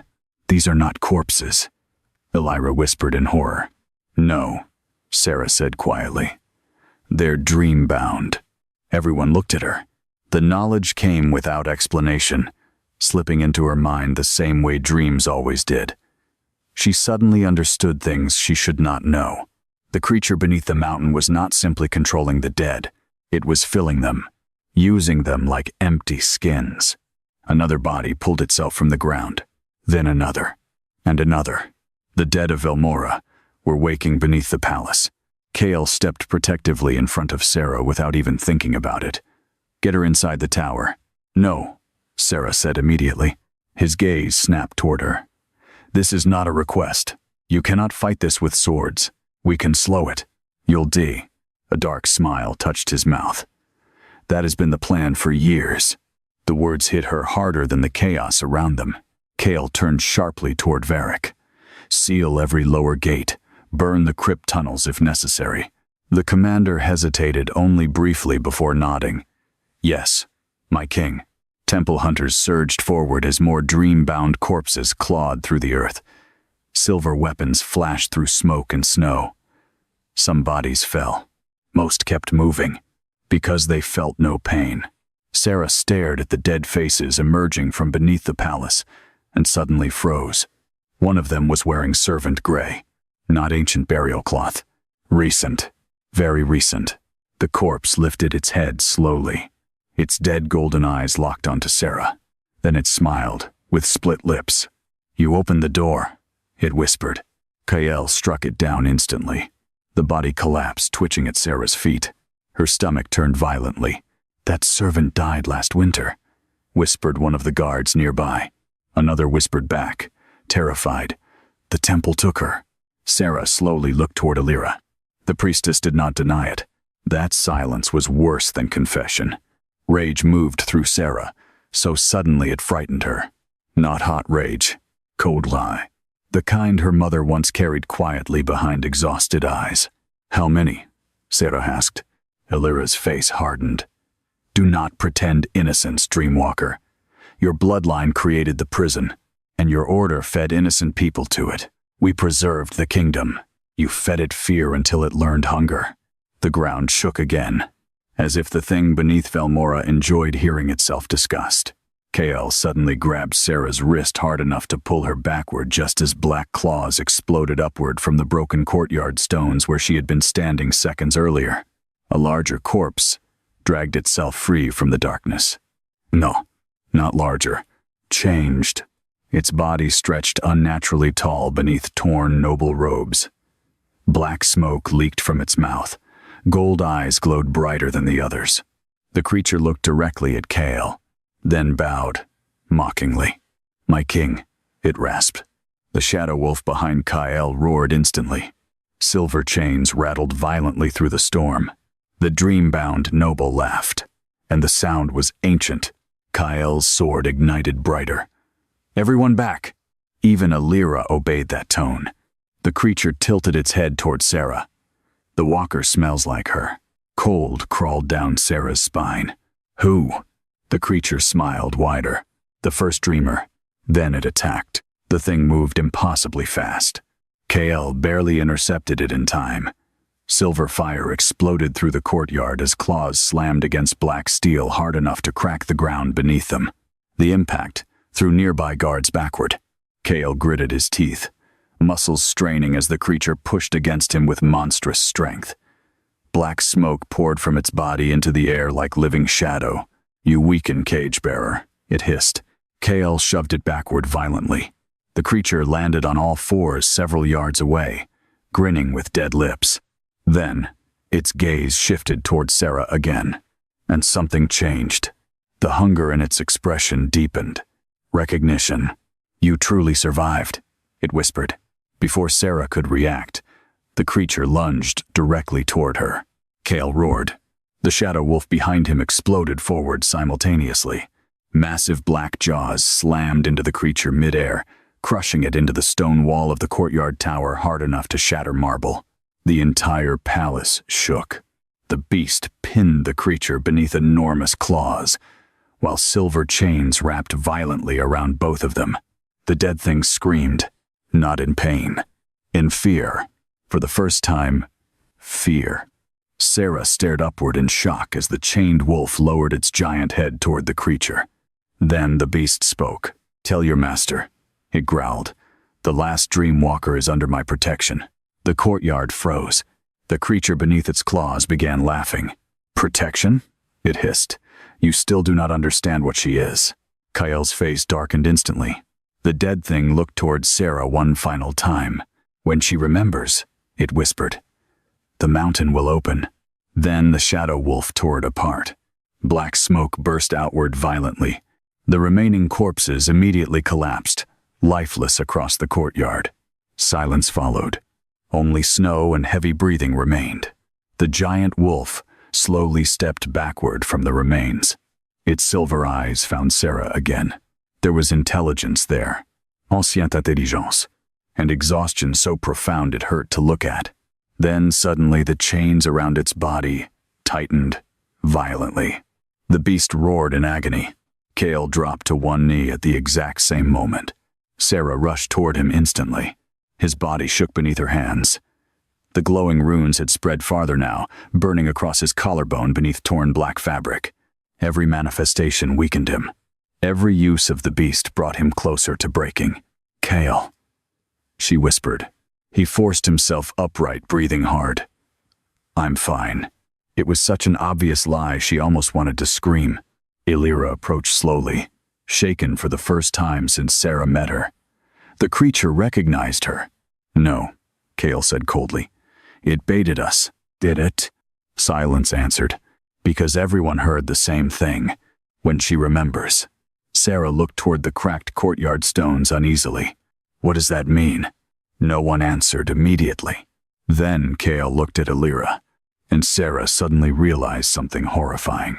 The priestess knew, or suspected. Illyra's silver gaze lingered on Sarah with terrible intensity. The old record spoke of one Dreamwalker bloodline tied directly to the first sealing. Sarah's pulse quickened. "What records?" "The records your ancestors tried to destroy." Kyle stepped between them immediately. "Enough. You know I'm right," Illyra snapped. Kale's expression turned deadly. "And I know fear makes people cruel." The priestess laughed softly. "Fear? No, my king." Her eyes moved slowly back to Sarah. "I think this is destiny." The word landed like a curse. Snow continued falling across the ruined courtyard. Then suddenly bells began ringing across the palace again. Not alarm bells. Funeral bells. Slow. Heavy. One after another. Varric frowned sharply. "Why are the death bells ringing?" A young guard sprinted into the courtyard, pale with terror. "Commander." "What now?" "The lower city." The guard struggled to breathe. "People are falling asleep in the streets." "Silence." Kyle straightened immediately despite visible exhaustion. "What?" "They won't wake up. Entire families." The guard's voice shook violently. "And they're all dreaming the same thing." Cold spread through Sarah's body. She already knew the answer before the guard whispered it. A black gate beneath the mountain. The wind howled violently through the broken courtyard. Far below Velmora, something was reaching upward through dreams now. KL immediately turned toward Sarah. "You're coming with me." She blinked. "Where?" "The lower city." Illyra stepped forward sharply. "Absolutely not." Kyle's silver eyes turned lethal. "Careful. The people already fear her. They're dying. And if she makes it worse?" Sarah suddenly spoke before Kale could answer. "What if I'm the only reason it hasn't gotten worse already?" Silence followed, because no one could deny it. The dream corridor had awakened the moment Sarah entered Kyle's soul. But the chained beast had also calmed when she touched him, and whatever lived beneath the kingdom recognized her immediately. Kale stared at her for several long seconds, then quietly said, "You still have a choice." The words surprised her. Kings rarely offered choices, especially to servants, especially in front of witnesses. Sarah looked toward the terrified palace around them, toward the dead bodies, toward the cracks in the earth leaking black smoke, toward Kale himself, a king carrying chains inside his soul while protecting people who feared him. She realized something then. He had been alone for a very long time, and somehow, so had she. Sarah lifted her chin slowly. "Then I choose to see what's beneath the mountain." For the first time since the nightmare began, something in Kyle's expression softened. Not fully, not safely, but enough to make her heart ache unexpectedly. Illyra noticed, and hatred flashed through the priestess's eyes like silver fire. Not because KL protected Sarah, because he trusted her. That frightened Illyra far more. As the funeral bells echoed through storm-dark Velmora, the Alpha King extended his hand toward the oath-bound servant once again. And this time, Sarah took it willingly. The lower city of Velmora had once been beautiful. Sarah could still remember the lantern festivals from childhood. The bridges draped in silver silk, wolves dancing beside winter fires, music echoing through snow-covered streets beneath the palace cliffs. Now the city looked haunted. Snow drifted silently through abandoned roads, As Kale's black carriage rolled downhill from the fortress gates surrounded by mounted royal guards. Most homes were dark. Doors stood open. Entire market stalls had been overturned in panic. And everywhere, people slept, not naturally. Bodies lay motionless across stone streets, wrapped in blankets by frightened families. Some breathed quietly. Others whimpered beneath invisible nightmares. Gold shadows flickered occasionally beneath their closed eyelids. Dream infection. The thing beneath the mountain was spreading through sleep. Sarah stepped from the carriage beside Kale and immediately felt it. Pressure, like invisible water pressing against her skull. The dreams here were louder, hungry. A woman knelt beside a sleeping child nearby, sobbing quietly while temple priests painted silver protection circles around them. Wolves prowled nervously through the streets, ears flat, sensing danger they could not bite. The moment people noticed Kale, they bowed instinctively. The moment they noticed Sarah standing beside him, fear spread instantly. Whispers followed them through the street. That's her, the dream witch, the king's curse. Sarah kept walking, but every word struck anyway. Kale noticed. You can return to the palace, he said quietly. No. You do not owe this kingdom your suffering. The words surprised her enough that she looked at him fully. Moonlight caught against the sharp lines of his face. Exhaustion shadowed his silver eyes. But something else lived there too now whenever he looked at her. Concern. Real concern. Not pity. Not ownership. Dangerous things. Sarah turned away first. Neither do you. Something unreadable crossed his expression. Before either could speak again, shouting erupted ahead. A crowd had gathered near the old lower temple. Temple hunters forced civilians backward, while priests carried out another sleeping victim, a young wolf soldier, convulsing violently beneath black blankets. Gold tears streamed from beneath his closed eyes. Illyra stood at the temple entrance, giving orders sharply. The moment she saw Sarah beside Kyle, her face hardened. You brought her here? Kyle's voice remained calm. You said the dreams were spreading. They are. Then she stays. The priestess looked ready to argue, until suddenly the sleeping soldier screamed. Not awake. Still trapped in the dream. His body arched violently as black veins spread beneath his skin. Then his eyes opened. Gold. The crowd panicked immediately. The soldier moved unnaturally fast, throwing two priests aside before turning toward the civilians nearby. Kyle reached for his sword, but Sarah moved first. Not toward the creature, toward the dream. She grabbed the soldier's face with both hands. The instant she touched him, the world vanished. Again. But this dream was different. Not a corridor. A battlefield. Sarah stood beneath a black sky filled with ash instead of snow. Endless dead wolves covered the ground around her. Broken banners burned in the distance, and at the center of the battlefield stood the enormous iron gate beneath the mountain, wide open. Something moved behind it, massive, formless, watching. The infected soldier knelt before the gate, weeping blood from empty eye sockets. Please, he whispered, make the screaming stop. The voice answering him came from everywhere at once. You are lonely. The soldier sobbed harder. You are afraid. Yes. You are forgotten. Yes. Then open the door. Sarah's blood turned cold. The thing beneath the mountain did not control through force. It seduced pain, every wound, every fear, every lonely thought hidden inside people became a doorway for it. The giant gate creaked wider, and suddenly the thing behind it noticed her. Silence swallowed the battlefield instantly. The presence beyond the gate shifted slowly closer. Interested. Little dreamer, it whispered. The voice was beautiful, ancient and terrible, and heartbreakingly gentle, all at once. Sarah took a step backward instinctively. The thing laughed softly. You carry her soul. Cold terror flooded her chest. What? The battlefield began cracking apart violently. The sleeping soldier screamed, and Sarah was thrown back into reality. She gasped awake, kneeling in the snow-covered street. with the soldier collapsing unconscious in her arms. The black veins beneath his skin faded slowly. The gold disappeared from his eyes. Silence spread through the crowd. The civilians stared at Sarah in stunned disbelief. "He's breathing normally," one priest whispered. Kale knelt beside her immediately. "What happened?" Sarah struggled to steady herself. "It's speaking to them through pain." Illyra's expression tightened. "The thing beneath the mountain." The priestess looked away briefly, which was answer enough.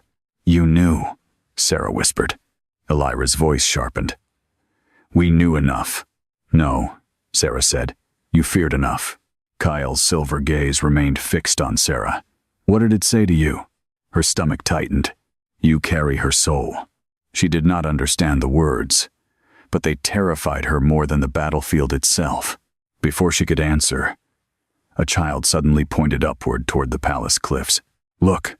Everyone turned. The mountain beneath Velmora groaned violently. Then, slowly, massive cracks spread across the black stone beneath the royal fortress. Gasps erupted through the city. Even from here, Sarah could see dark smoke leaking from the mountain itself. The seal was physically breaking now. Kale stood immediately. "Varric." The commander moved beside him at once. "Evacuate the lower districts." Panic spread through nearby civilians. Illyra stepped closer sharply. "If people flee now, the entire kingdom will collapse into chaos." Kyle rounded on her with dangerous calm. "If they stay, they die." For once, the priestess had no answer. Another tremor shook the city. Far away, wolves began howling across the forests surrounding Velmora. Not battle howls, warning howls. Ancient instinct recognized something awakening beneath the land itself. Sarah slowly rose beside Kale. "It's getting stronger every time people dream." "Yes, and every frightened easily." "And every—" Kale looked at her grimly. "Which means panic is exactly what it wants." Her thoughts raced. Dreams, fear, loneliness. The thing beneath the gate fed on emotional wounds, which meant her eyes widened slightly. "It's not trying to destroy the kingdom first," she whispered. Kyle frowned. "What?" "It's trying to break you." Silence. Because suddenly it made terrible sense. The infected dreams, the pressure, the escalating fear. Everything targeted Kyle's control. The prison only held while the king remained stable enough to contain the chained wolf. And Kyle was already breaking. Years of grief, isolation, sleeplessness, the burden of becoming a living cage. The thing beneath the mountain was weakening him emotionally before fully escaping physically. Pole. She's right. Kyle's jaw tightened, but he said nothing. Sarah looked at him carefully now. The exhaustion beneath his eyes, the constant tension in his body, the quiet distance he kept from everyone. How long had he carried this alone? "How many people know the truth?" she asked softly. Kale gave a humorless smile. "Very few, and none stayed." The words escaped before she could stop them. Kale's expression changed, just slightly. "Enough." Then suddenly a scream erupted nearby. A little girl had collapsed beside the fountain square. Her mother sobbed as gold flickered beneath the child's eyelids. Another infection, and another. Across the square, more civilians began falling asleep one by one. Too fast, much too fast. Temple priests rushed between them in growing panic. "It's accelerating," one shouted. Kyle's face darkened instantly. The shadow wolf inside him stirred violently beneath his skin. Sarah could feel it now whenever she stood near him. A constant, massive presence chained behind flesh and bone. Then she realized something horrifying. The beast was agitated because it sensed the seal weakening too. Kale suddenly staggered slightly. Only slightly.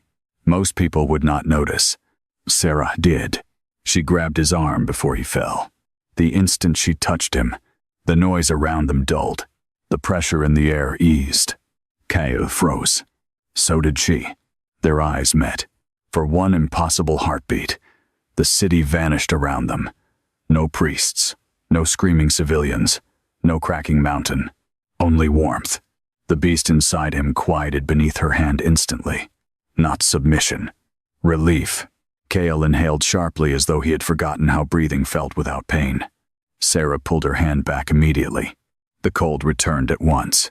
So did the exhaustion in his face. Neither spoke, but Elira saw everything, and fear finally became fury inside her eyes. "No," the priestess whispered. Kale looked sharply toward her. Elira backed away slowly, staring at Sarah like she had become something monstrous. The bond shouldn't exist. Sarah frowned. "What bond?" The priestess ignored her completely. Instead, she looked directly at Kale.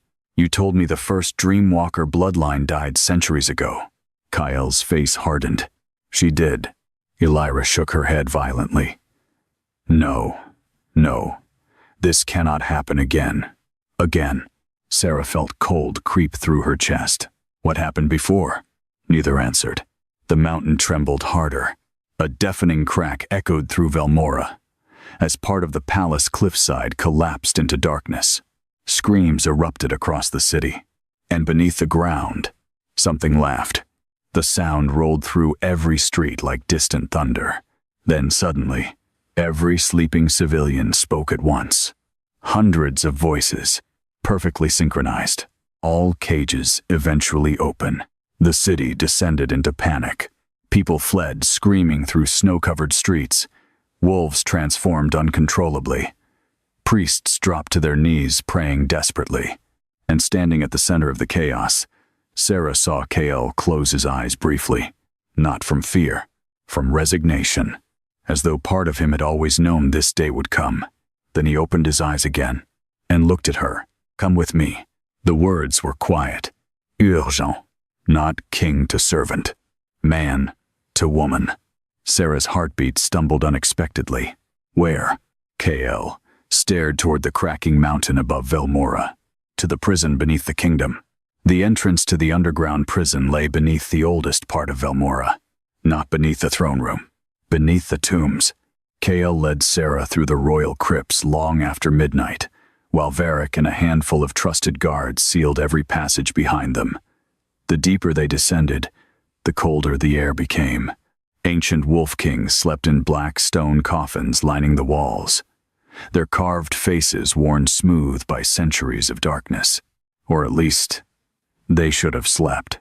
Sarah noticed immediately that many tombs stood open, empty. The dream-bound dead walking the city had come from here.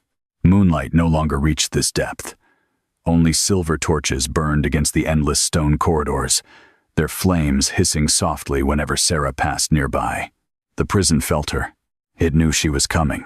Kale walked ahead in silence, one hand resting constantly near the sword at his side. Exhaustion dragged at his movements now. Every few minutes, faint silver cracks flashed beneath the skin of his throat before fading again. The chained wolf was restless. Sarah could feel it more strongly the deeper they descended. Not rage, fear. The realization unsettled her deeply. If something powerful enough to terrify that creature existed beneath the mountain, what exactly had the first kings imprisoned? Varric finally broke the silence. "We should not have brought her." Kale did not look back. "And yet she is still the only reason the beast remains stable. That does not make her safe." Sarah's jaw tightened slightly. Kale answered before she could. "Neither am I." The blunt honesty silenced the commander. The corridor narrowed ahead into a massive circular chamber, carved directly into the mountain itself. Ancient silver chains thicker than tree trunks stretched across the walls, disappearing into darkness below. Strange symbols pulsed faintly beneath the stone floor, like sleeping veins. At the center of the chamber stood a colossal black gate, the same gate from the dreams. Sarah stopped breathing for a moment. It was real, far larger than she imagined.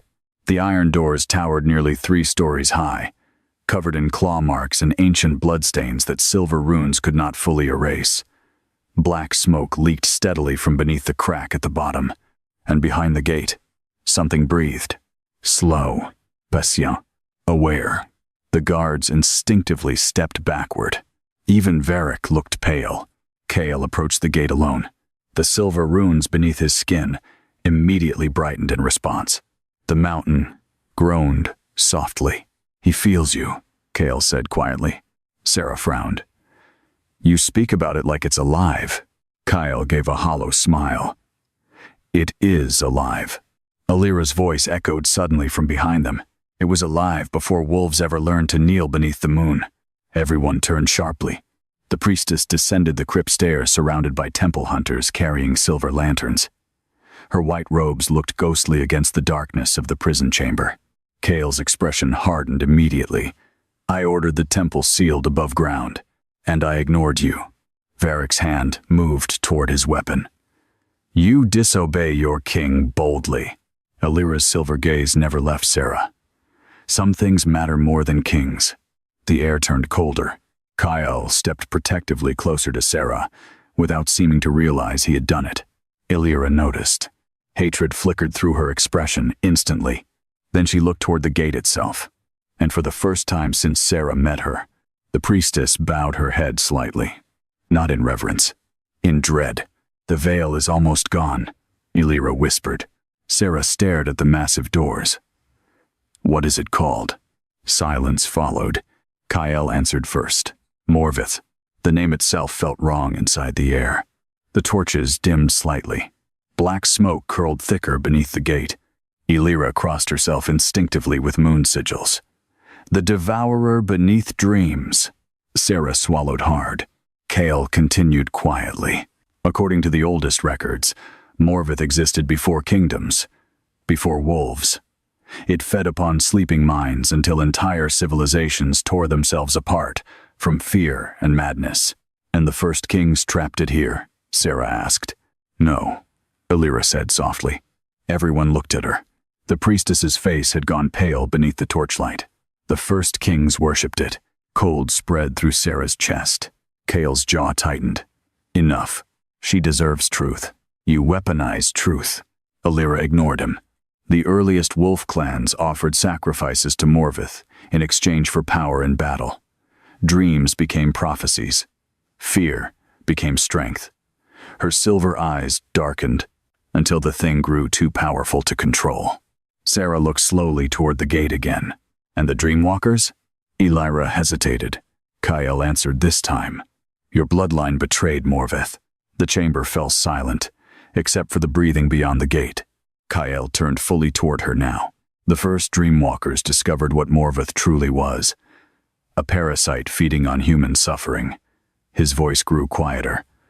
"So they helped the first Alpha King imprison it beneath the mountain." Sarah frowned slightly. "Then why did the temple exterminate my bloodline afterward?" Alira looked away. Kyle's expression darkened. "Because the prison required both bloodlines to remain stable." Understanding hit Sarah slowly. "No. The royal wolves and the Dreamwalkers maintained the seal together," Kale said. "But after the war ended, kings feared Dreamwalkers too much." Sarah felt suddenly sick. They murdered the people who helped save them. Nobody denied it. The silence echoed louder than confession. Her chest tightened painfully. Not surprise. Something worse. Recognition. Deep down, part of her had always known the kingdom feared her bloodline for a reason larger than simple superstition. Alira stepped closer. "Your ancestors nearly destroyed the prison before they died." Kyle rounded on her sharply. "That is not proven. It is written. It is temple propaganda." The priestess smiled coldly. "You trust her already." Kyle went still. Too still. Alira saw it immediately, and Sarah realized with sudden terror that the priestess was not merely afraid of Dreamwalkers.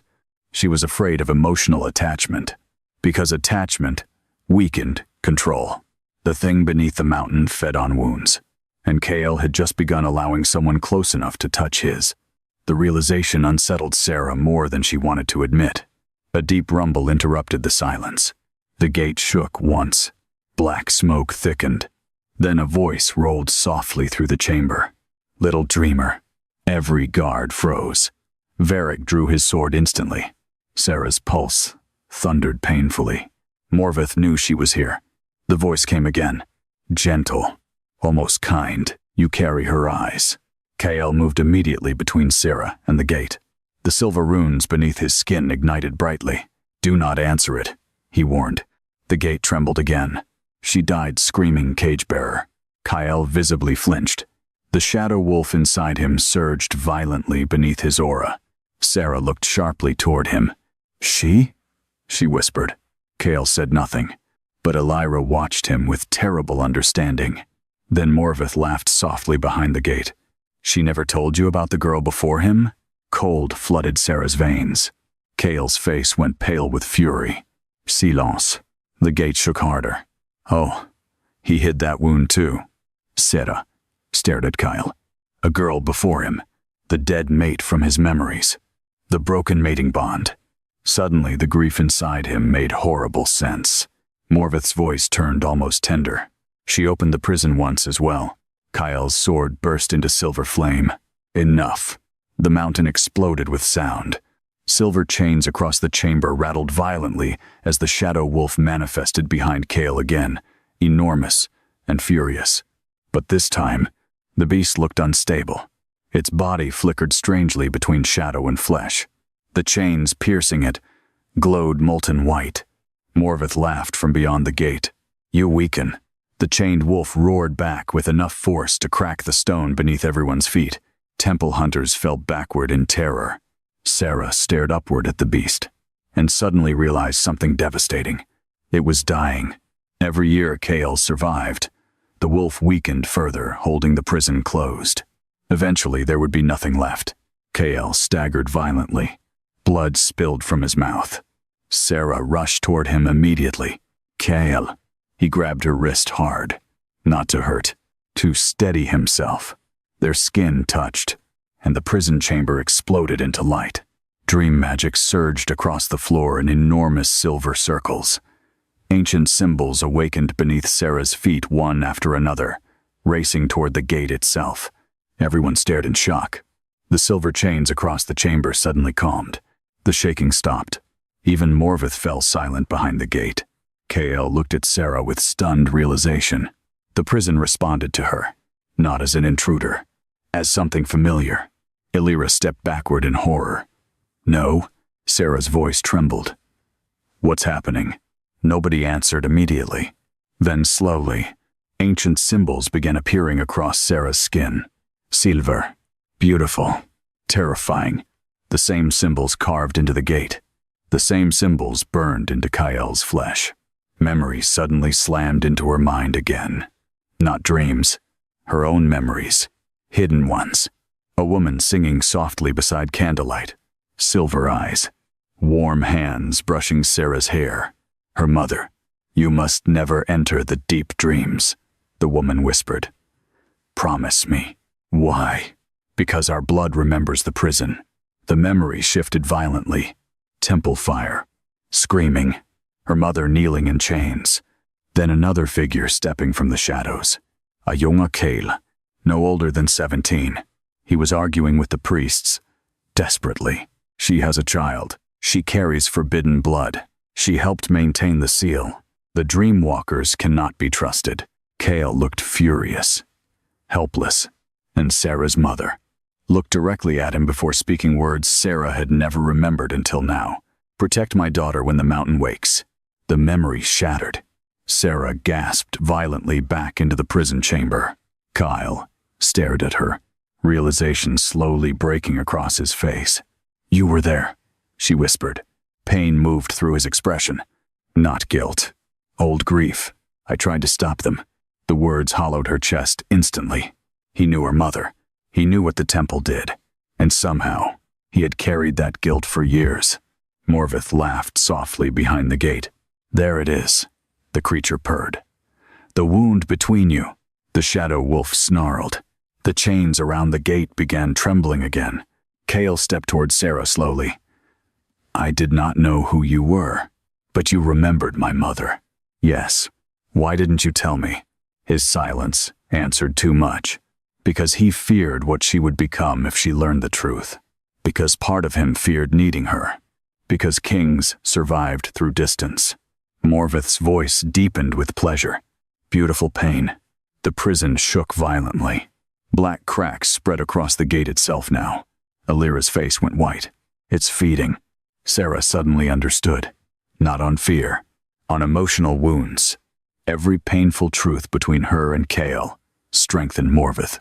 The thing beneath the mountain wanted them divided. Wanted guilt. Wanted grief. Kale realized it too. His silver gaze locked onto hers through the chaos. And very quietly, very honestly, he said, "I am tired of carrying this alone." The words broke something inside her. Not because he was weak, because he trusted her enough to finally admit weakness at all. The gate cracked loudly behind them. Morveth laughed in triumph. But the chained wolf suddenly lowered its massive head towards Sarah instead. Not threatening, waiting, as though recognizing her choice mattered now. Kale held out his hand toward her slowly, not commanding, not as king, as a man standing at the edge of ruin. "Help me hold the gate." For one terrible heartbeat, Sarah could not move. The prison chamber shook around them as black cracks spread across the ancient gate. Morveth's laughter rolled through the mountain like distant thunder, soft and delighted, as though it had already won. "Help me hold the gate." Kyle's hand remained outstretched toward her, not demanding, trusting, and that frightened Sarah more than the monster beneath the kingdom ever could. Because trust meant loss, had power again. Trust meant someone could wound her deeply enough to matter. Her mother had trusted the kingdom once. The kingdom burned her alive. The shadow wolf lowered itself beside Kale now, enormous silver eyes fixed on Sarah with exhausted patience. Up close, she could see how damaged the creature truly was. Cracks of blackness spread beneath its shadowed fur. The chains piercing its body had nearly fused into flesh.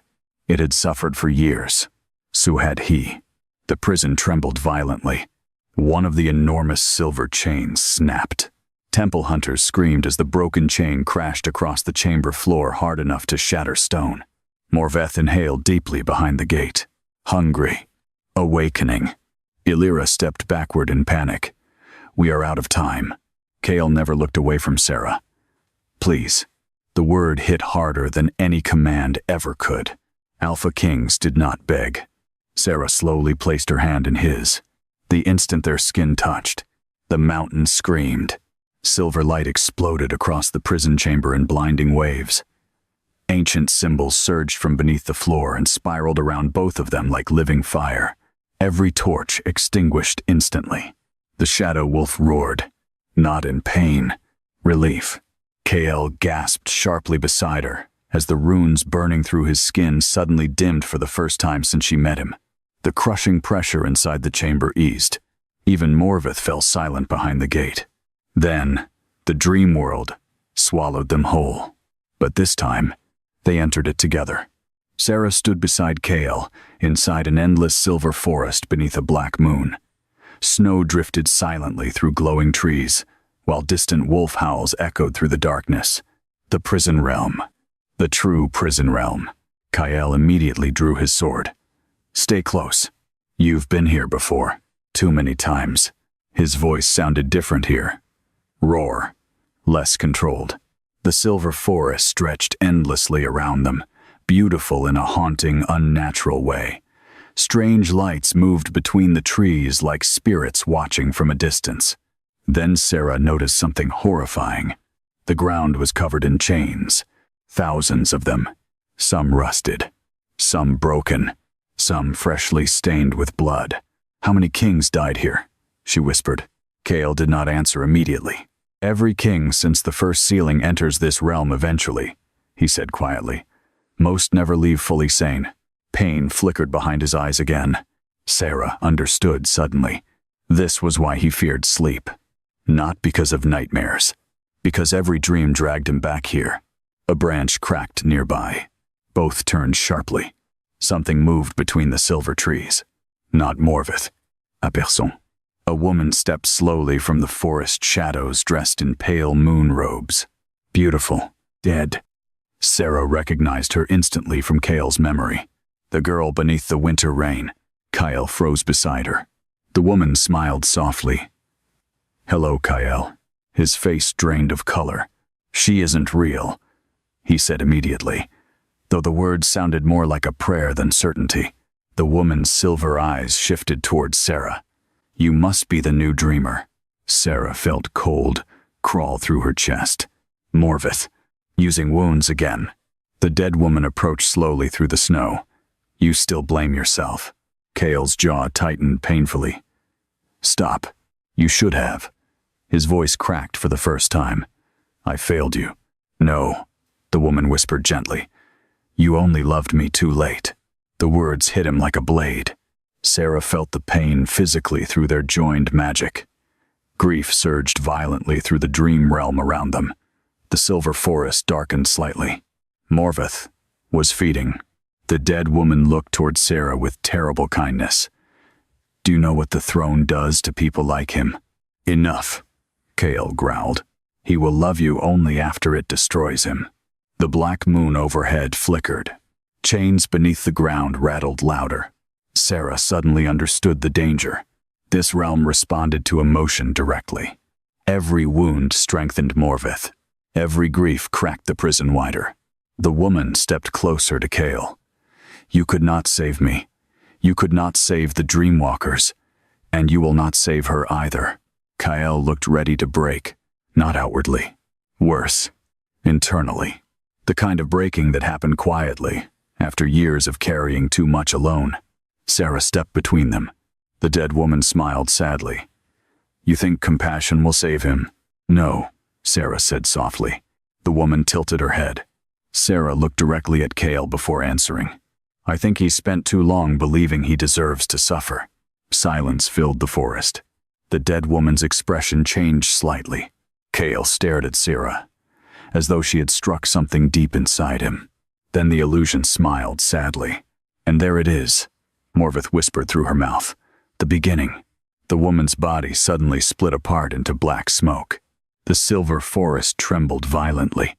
A massive shape moved between the distant trees, far too large to be human. Morvith was coming. Cale grabbed Sarah's hand immediately. "Run!" The forest exploded around them. Black roots burst upward from beneath the snow as the dream realm twisted violently into nightmare. The silver trees blackened. The moon overhead cracked down the center, and something enormous began crawling through the forest behind them. Sarah dared one glance backward, and nearly screamed. Morvith had no true form. Only fragments. Thousands of faces shifting endlessly through darkness. Human mouths whispering from black smoke. Gold eyes opening and closing across an impossibly massive body made of grief itself. Every lonely thought, every nightmare, every wound the kingdom ever buried, all of it lived inside the creature. The forest screamed as Morvith moved through it. "Dreamwalker," thousands of voices whispered together. "Come home." Cale pulled Sarah harder through the collapsing forest. "Do not listen to it. It knows me. It knows pain." The ground split open ahead of them. They barely leapt across before darkness swallowed the path behind. Morvith laughed softly. "You carry the first dreamer's soul." Sarah stumbled. Cale caught her instantly. "What did it say?" The creature answered before she could. "The girl you call mother was not your beginning." The world seemed to stop. Kyle's expression hardened immediately. Lies. But Sarah felt something twist painfully inside her chest, because part of her recognized the truth. Morvith surged closer through the forest. "Would you like to remember?" Suddenly the dream changed around Sarah.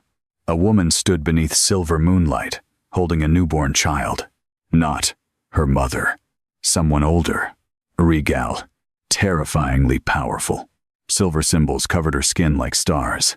The first Dreamwalker. And in her arms, baby Sarah. No, not Sarah. Someone else. Someone whose soul felt identical to hers. The woman whispered softly to the infant, "You will carry the prison after me." The memory shattered. Sarah gasped violently. Morvith's laughter echoed everywhere. She remembers. The silver forest collapsed entirely. Cale grabbed Sarah against him just as the dream realm shattered into darkness around them both. Then they fell, downward, into the prison beneath the prison. Sarah slammed onto black stone, hard enough to lose breath.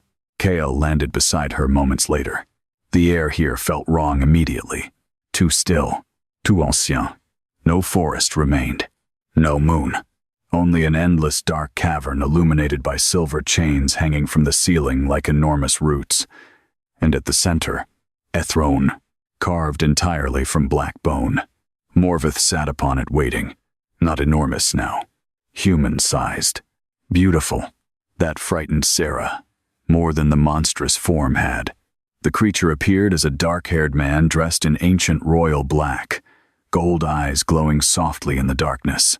His face shifted subtly every few seconds into different people. Young, old, male, female. Never settling fully into one identity. Kyle immediately stepped in front of Sarah.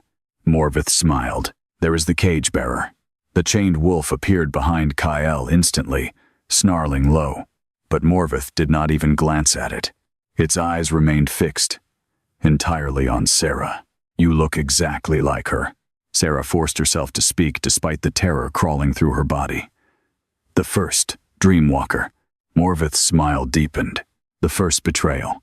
Kale's voice turned deadly. You manipulated her. I loved her. The cavern trembled slightly. Morveth rose slowly from the throne. She saw what I truly was, long before your kings did. Gold eyes softened with something almost resembling grief, and she still stayed.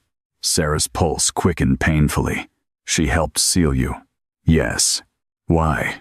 Morveth looked directly at her. Because she feared what would happen if humanity lost suffering. Silence. Kyle frowned sharply, but Sarah suddenly understood. Morveth did not create pain. It fed on pain already existing inside people. Vars. Grief. Loneliness. Jealousy. Fear. Humanity created those things endlessly. Morveth simply consumed them. She wanted to destroy you, Sarah whispered. Morveth smiled sadly. She wanted to save me. The cavern shook harder. Above them, distant cracks spread through the prison ceiling. The seal outside was failing rapidly now. KL stepped forward. Whatever game you are playing ends tonight. Morveth laughed softly. You still believe this is about kingdoms? The creature looked at Sarah again. I have waited centuries for your soul to return. Kyle's shadow wolf roared violently. Morveth ignored it completely. You feel it already, don't you? The creature whispered.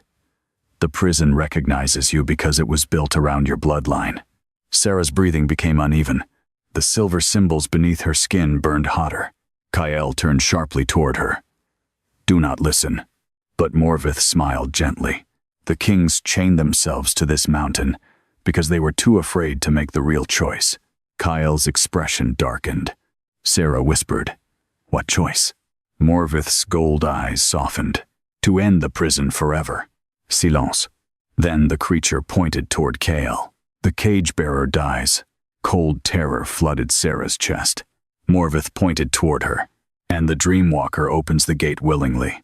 Kale's voice became lethal. No. Morveth smiled. You already know there is no other way. The cavern shook violently again. Above them, the prison chains began snapping, one by one, and Sarah realized with horror. Part of Morveth was telling the truth. No. Kyle's voice shook the cavern hard enough to rattle the hanging chains overhead. The shadow wolf behind him surged forward with murderous fury, silver fire exploding from its jaws as it lunged toward Morveth's throne. Morveth did not move. The creature merely lifted one hand, and the wolf froze midair. Every chain wrapped through its body tightened violently at once. The beast roared in agony. Kale collapsed to one knee beside Sarah as the same chain suddenly appeared across his own skin, glowing beneath flesh like molten silver veins. Morveth watched them calmly. This is what your kings never understood, the creature said softly. The prison was never meant to last forever. Sarah rushed toward Kyle instinctively. His breathing had become ragged again, pain cutting sharply across his face. The runes spread farther with every heartbeat now. The prison was killing him. Not eventually. Now. Morveth stepped down from the black throne slowly. Gold eyes fixed on Sarah. You feel the bond already. She hated that part of her did. Not romantic. Not soft. Something older. A pull between her bloodline and the prison itself. The mountain recognized her. The chains recognized her. Even Morveth recognized her. Kale forced himself upright despite the pain tearing through him. Do not listen to him. Morveth smiled faintly. You say that because you know what happens if she chooses the truth. The cavern trembled violently. Far above them, the kingdom groaned, as though the entire mountain itself were splitting apart. Sarah looked between them desperately. What truth? Neither answered immediately, which terrified her more than anything. Then Morveth spoke gently. The first Dreamwalker did not imprison me because she hated me. Gold eyes softened with ancient memory. She imprisoned herself with me because she loved the cage-bearer. Cold spread through Sarah's body. Kael's face hardened instantly. Enough. But Morveth continued. The first Alpha King carried the same burden you do now. He was dying, breaking, becoming more prison than man. The creature's gaze shifted towards Sarah, and the woman who loved him chose to share the burden. Memories flickered violently inside Sarah's mind. Not complete memories. Fragments. Silver forests. Hands intertwined beside moonlit chains. A woman standing willingly before the gate. The first. Dreamwalker. Not forced. Choosing. Morveth's voice lowered almost tenderly. She bound her soul to the prison beside his. That is why your bloodline carries dream magic. That is why the seal recognizes you. Sarah's chest tightened painfully. No. Kyle stepped closer to her despite obvious agony. Sarah, look at me. She did, and the fear in his eyes nearly broke her. Not fear of Morveth. Fear for her. The prison changes people, Kale said quietly. It consumes them slowly. My family has endured it for centuries because no one else should. Morveth laughed softly. Such noble lies. The creature moved closer. The chained wolf snarled desperately behind Kyle. You know the truth already, cage-bearer, Morveth whispered. Your bloodline is ending. Silence. Kyle did not deny it. Because he could not. Morveth turned towards Sarah. If he continues alone, the prison devours him completely within months. Gold eyes gleamed softly. But if you bind yourself willingly beside him, Sarah's pulse thundered painfully. The creature smiled. The burden divides. Kale grabbed her shoulders immediately. No. The force in his voice startled even her. You do not understand what it costs. Then tell me. His jaw tightened. Pain moved across his face. Not physical pain. The kind buried much deeper. When my former mate died, he said quietly, part of the prison entered me fully. Zara froze. Kyle's silver eyes held hers steadily now. She discovered the truth about the seal. After our bonding ceremony was arranged, she wanted to help carry it. His voice roughened slightly. I refused. Morveth watched silently. Kale swallowed once. She entered the prison realm alone, trying to prove she could survive it. The cavern went still, and suddenly Sarah understood the grief from his memories. She died here, Sarah whispered. Kale closed his eyes briefly. Yes. Pain cracked through the dream realm around them instantly. The hanging chains trembled harder. Morveth inhaled deeply like a creature savoring blood in the air. There, it whispered. That wound. Kale opened his eyes again, and Sarah saw the truth inside them finally. Not merely guilt. Terror. He had spent years believing everyone close to him would eventually die because of the prison. That was why he kept distance. Why he carried suffering alone. Why loneliness felt safer than love. Because love gave the prison more ways to hurt him. Sarah's chest ached unbearably. Morveth stepped closer. Now ask yourself, little dreamer. Gold eyes gleamed. Will he let you choose freely? Kyle's shadow wolf lunged again violently against its chains. Morveth ignored it. The creature only watched Sarah. Waiting. The cavern shook harder. Above them, distant screams echoed faintly through the stone. The kingdom was collapsing. Sarah could feel it now. Through the dream bond. Thousands sleeping. Thousands afraid. And Morveth feeding on all of it. Kyle gripped her shoulders tighter. You are not responsible for this, aren't he? No. The prison woke when I entered your dreams. It woke because the temple weakened the seal for years, but I accelerated it. Sarah. His voice broke slightly when he said her name. That hurt more than shouting would have. She looked at him fully, at the exhaustion beneath his eyes, the silver cracks spreading through his skin, the unbearable loneliness he carried like armor. And suddenly she realized something devastating. Kael did not fear death most. He feared becoming a monster before he died. The chained wolf behind him lowered its massive head slowly toward Sarah. Its silver eyes burned softly now, not threatening, pleading, as though even it had grown tired. Morvith smiled. The beast knows. Kael rounded on the creature instantly. Silence. You cannot protect her from choice forever. Sarah stepped closer to the shadow wolf carefully. The beast watched her approach without moving. Up close, she could see countless scars beneath its dark fur. Not battle scars. Chain scar. Centuries of burden carved into living soul. Slowly, carefully, she touched its face. The instant her hand met shadow, the entire cavern exploded into memory. Not fragments this time. Truth. The first Alpha King kneeling beside the prison gate, bleeding heavily while Morvith screamed behind the seal. Beside him stood the first, Dreamwalker. Beautiful, terrified, in love. You will die, the king whispered. So will you. I can survive. Longer alone. You should not have to. The woman touched his face gently. And then, she willingly stepped into the chains beside him. Silver light consumed both of them. The prison sealed, but not separately. Together. The memory shattered. Sarah gasped violently back into the cavern. Tears burned unexpectedly behind her eyes. Not her memories. Yet somehow, they felt like grief inherited through blood itself. Morvith's voice softened. Now you understand. Kael moved toward her immediately.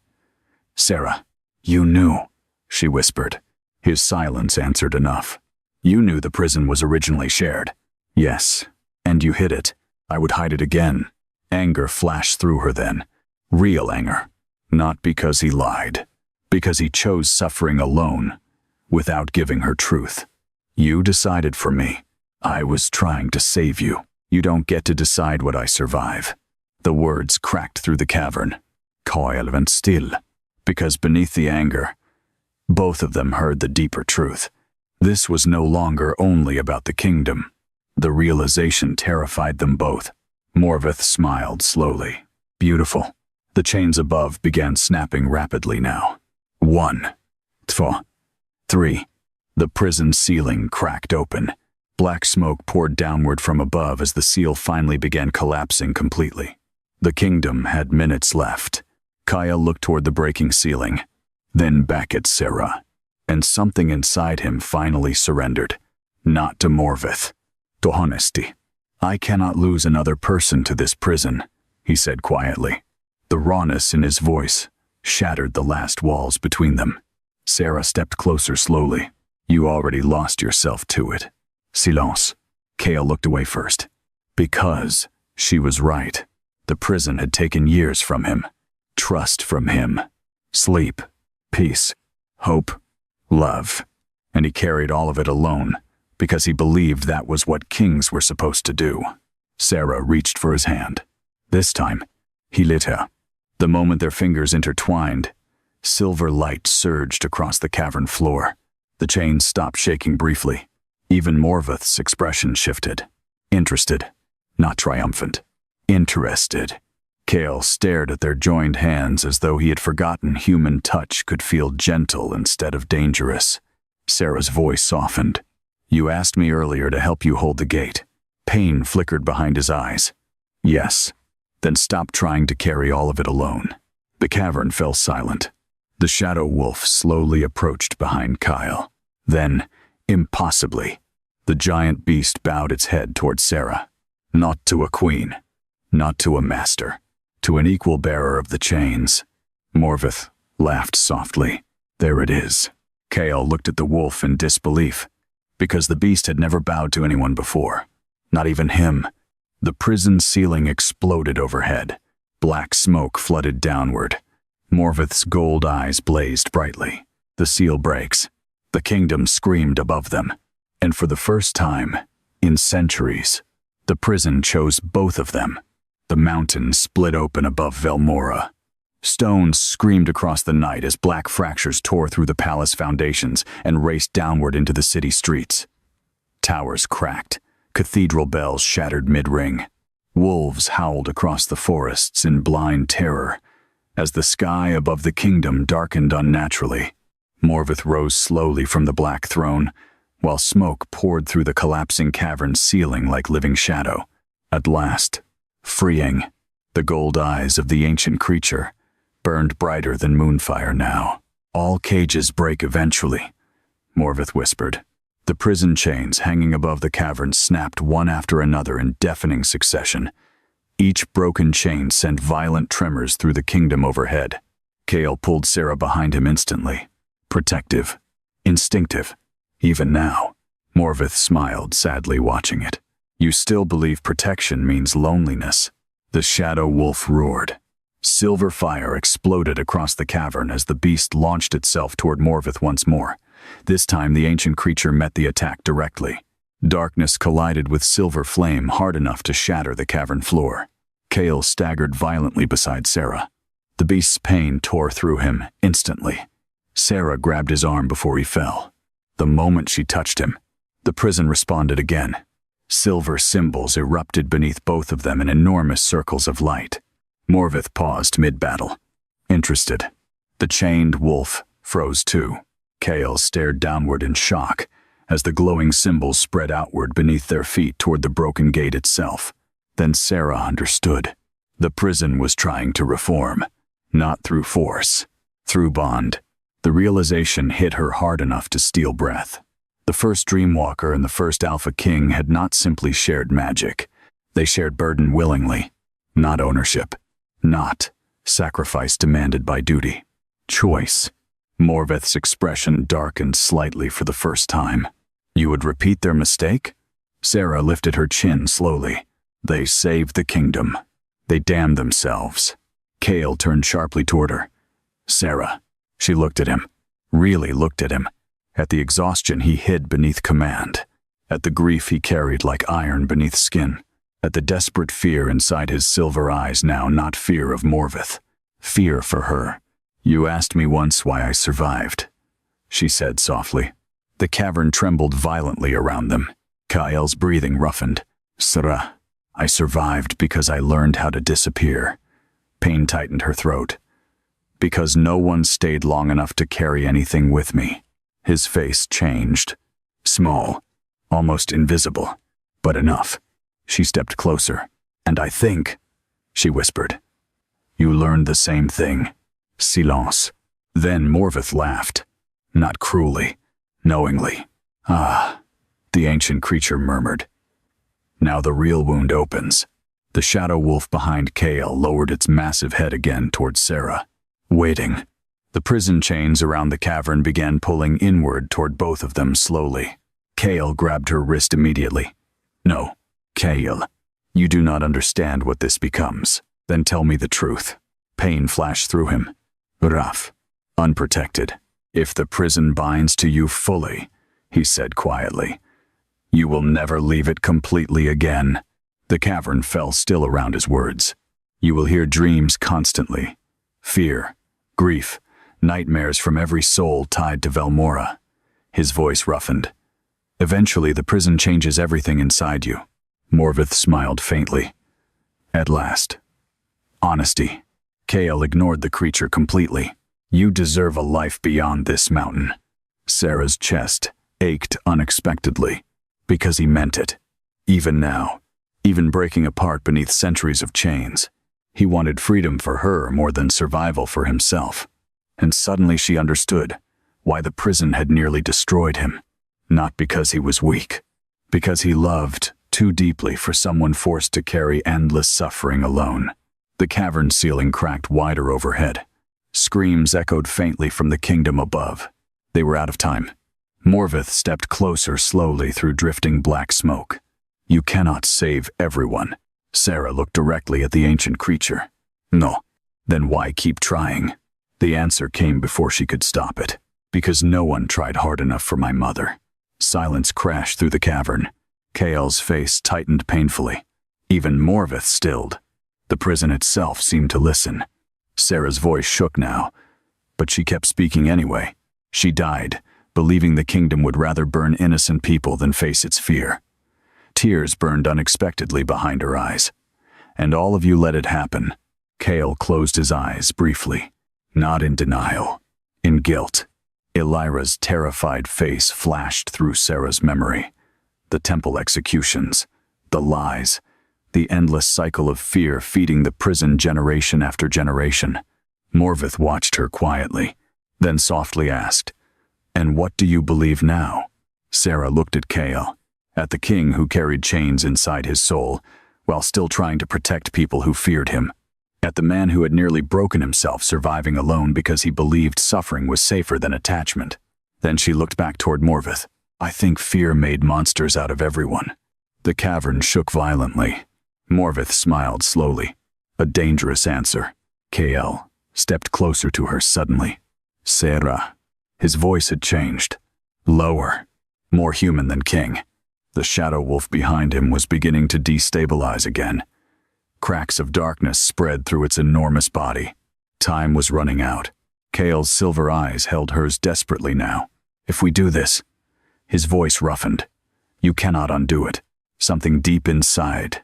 Sarah trembled. Not from fear. From the terrible understanding that this choice would bind their lives together beyond crown or court or kingdom. The prison would feel everything between them. Every grief. Every hope. Every wound. No more hiding. The thought should have terrified her. Instead, it felt strangely honest. Above them, the kingdom groaned again. Morvith spread its arms slowly, as black smoke filled the cavern. "Choose quickly." The shadow wolf roared in pain. Kael staggered again. Sarah caught him instinctively. Their foreheads nearly touched, and suddenly the distance between them, the walls, the fear, the restraint, felt unbearably fragile. "You are not him," Sarah whispered. Kael frowned slightly. The first king. Understanding flickered across his face. "You don't have to lose yourself to save everyone." Pain moved behind his eyes. What if I already did? The question nearly shattered her, because part of him truly believed it. Sarah lifted her hand slowly to his face. This time, he leaned into the touch. Only slightly, but enough. The shadow wolf behind him stilled instantly. Silver fire softened around its massive body. Morvith watched with ancient fascination. Then Sarah said the words that changed everything. "We hold the gate together." Kael's breath caught sharply. "No. Yes. It will bind your soul to mine." The confession echoed between them. Not magical. Emotional. Terrifyingly intimate. Sarah's pulse stumbled, but she did not step away. "Then stop pushing me away every time you're afraid." Silence. The prison chains trembled harder. And for the first time in years, Kael Draven looked defenseless. Not weak. Open. The difference mattered. Morvith laughed softly. "There it is." The ancient creature surged forward suddenly. The cavern exploded into darkness. The shadow wolf roared. Kael wrapped one arm around Sarah and drove his sword into the cavern floor simultaneously. Silver fire erupted upward in a massive storm. The prison awakened fully. Every chain in the cavern shot toward them both at once. Sarah screamed as ancient magic crashed through her body. Not pain, memory. Dreams flooded her mind endlessly. Centuries of kings. Centuries of dreamwalkers. Loneliness. Love. Sacrifice. Fear. All of it lived inside the prison. Kael's hand locked tightly around hers as silver chains wrapped around both of them together. The shadow wolf stepped behind them protectively, and Morvith finally looked uncertain. The ancient creature struck the forming seal with violent force. The entire mountain shook. But this time, the prison did not respond to Kael alone. It answered both souls together. Silver light exploded through the cavern hard enough to blind the world. Morvith roared for the first time. Not anger, Fear. The chains wrapped around the ancient creature violently. Gold eyes widened. No. The prison gate behind it slammed shut with earth-shaking force. Morvith lunged desperately toward Sarah. You belong to the dream realm. Kale moved instantly. Not as king. Not as cage-bearer. As a man choosing someone. He stepped between Sarah and the darkness. The shadow wolf roared with him, and together, king and beast drove Morvith back into the gate. The chains sealed. The cavern exploded into silver fire. Then, silence fell. Heavy. Absoluta. The mountain stopped shaking. Far above them, the screams across Velmora ended abruptly. Snow drifted quietly through the broken cavern ceiling. The prison held. For several long seconds, neither Sarah nor Kael moved. The silver chains wrapped loosely around their joined wrists, now not imprisoning. Bending, breathing hard, Kael slowly turned toward her. The silver cracks beneath his skin had faded. Not gone completely, but lighter, shared. His eyes met hers, and for the first time since she entered his dreams, the unbearable loneliness inside them was no longer there. Sarah suddenly realized tears were sliding silently down her face. Kael lifted one hand carefully toward her cheek, as though afraid she might disappear. You stayed, he whispered. The words broke something inside her chest, not because they sounded romantic, because they sounded disbelieving, like no one ever truly had before. Sarah leaned into his hand before fear could stop her, and the prison around them sighed softly. Ancien, relieved. The shadow wolf lowered itself behind them at last, enormous silver eyes slowly closing for the first peaceful rest it had known in centuries. Then far above the cavern, bells began ringing across Velmora. Not funeral bells, victory bells. The kingdom still lived, and beneath the mountain, chained together by choice rather than fear, the Alpha King and the last Dreamwalker stood facing each other while the prison breathed around them like a living heart. Velmora did not know whether to celebrate or kneel. By dawn, the mountain had stopped breaking apart. The sleeping citizens across the lower city slowly awakened one by one, confused and exhausted, but alive. The black smoke vanished from the streets.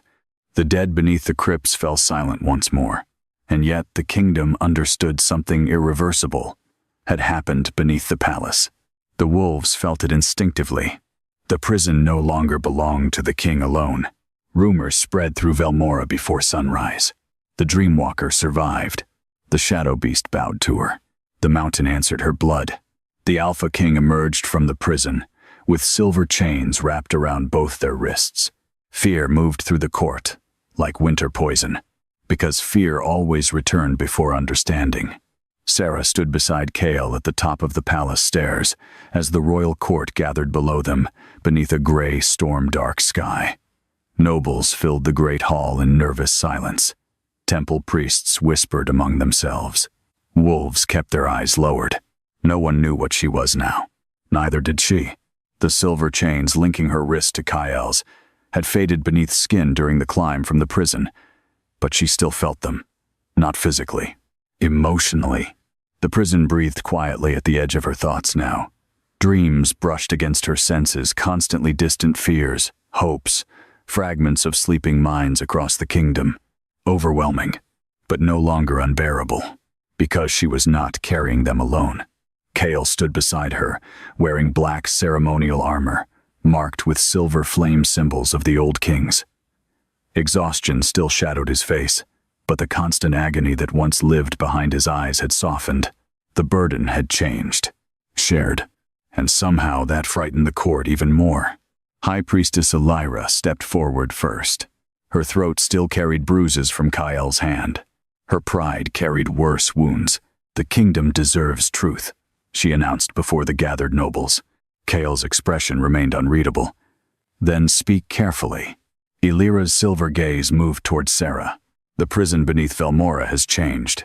Whispers erupted instantly through the court. One noblewoman rose sharply. Changed how? The priestess hesitated, because for the first time in years, she no longer controlled the narrative fully. Sarah realized that terrified her. Finally, Illyra said, the Dreamwalker bloodline has rejoined the seal. Shock spread visibly across the hall. Several nobles looked horrified, others confused. One older lord stood abruptly. Impossible. Dreamwalkers were traitors. No, Sarah said quietly. The hall fell silent. Her voice carried differently now, not louder, but heavier. The prison moved beneath her words. My bloodline helped build the seal that protected this kingdom. Sarah stepped slowly down the palace stairs toward the gathered court. And your kings murdered them afterward, because fear was easier than gratitude. The accusation struck like a blade. Some nobles looked ashamed, others angry. Illyra lifted her chin sharply. The Dreamwalkers practiced forbidden magic. So did the kings who chained themselves to the prison. Silence crashed through the hall. Kael watched Sarah carefully now, not controlling her, not silencing her. Proud. The realization unsettled half the court immediately. A jealous noblewoman rose suddenly from the benches. Lady Marrow, one of the most powerful daughters of the Northern Pax, and one of the women long expected to become Kael's future Luna. Her pale eyes burned with fury. You speak boldly for a servant. The old wound still hit harder than Sarah wished it did. Servant, not queen, not protector.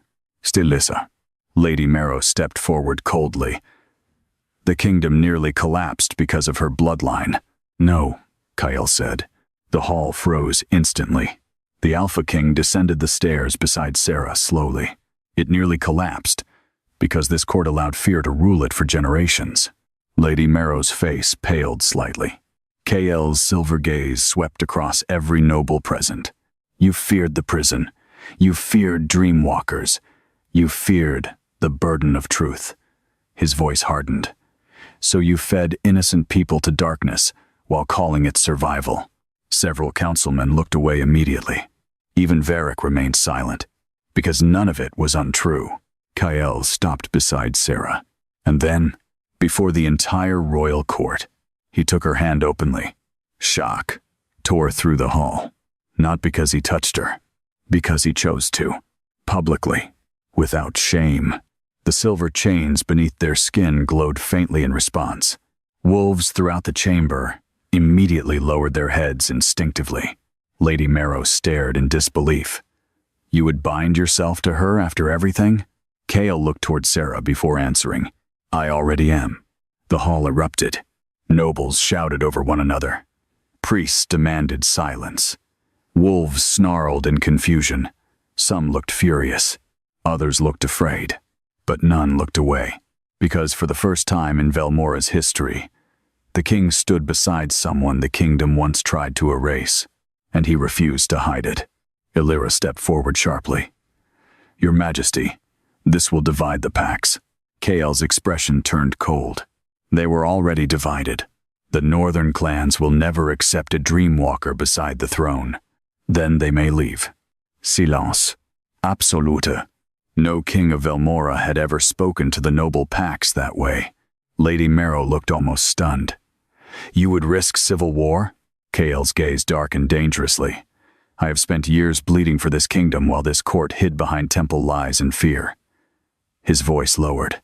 I am done sacrificing innocent people so cowards feel safe. The words shattered something inside the hall, because everyone heard the truth inside them. Kael was no longer asking permission from the court. For the first time in years, the king sounded free. Illyra realized it too, and for the first time since Sarah met her, uncertainty crossed the priestess's face. The old systems were breaking. Fear no longer controlled the throne completely. Then suddenly, a wolf howled outside the palace. Another answered. Then another. The sound spread across Velmora in waves. Not warning. Recognition. Sarah frowned slightly. Varric stepped toward the balcony overlooking the city below, and slowly smiled. The wolves are gathering. Kael moved beside him. Sarah followed carefully. Below the palace stairs, hundreds of wolves had filled the snow-covered streets of Velmora, not attacking, waiting, watching, and one by one, they lowered their heads toward Sarah. The entire court went silent behind her. The wolves recognized the prison bond. recognized the shared seal, recognized her, not as servant, not as threat, as protector. Tears burned unexpectedly behind Sarah's eyes.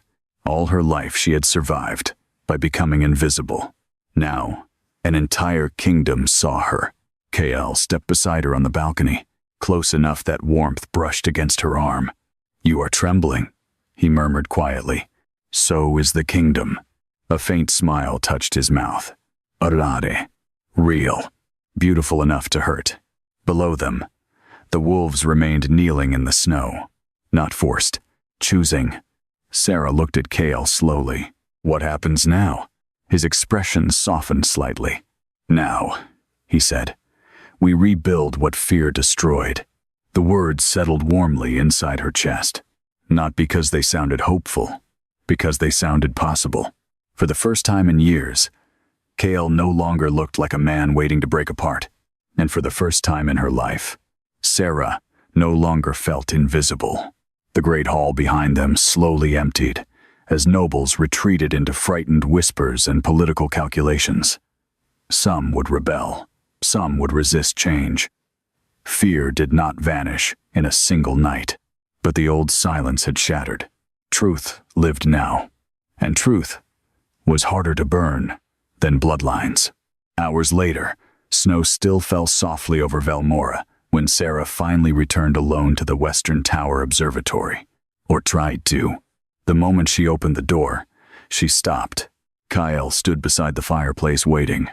Not in armor now, just black clothes and silver shadows beneath tired eyes. The room glowed softly with candlelight. For a moment neither spoke.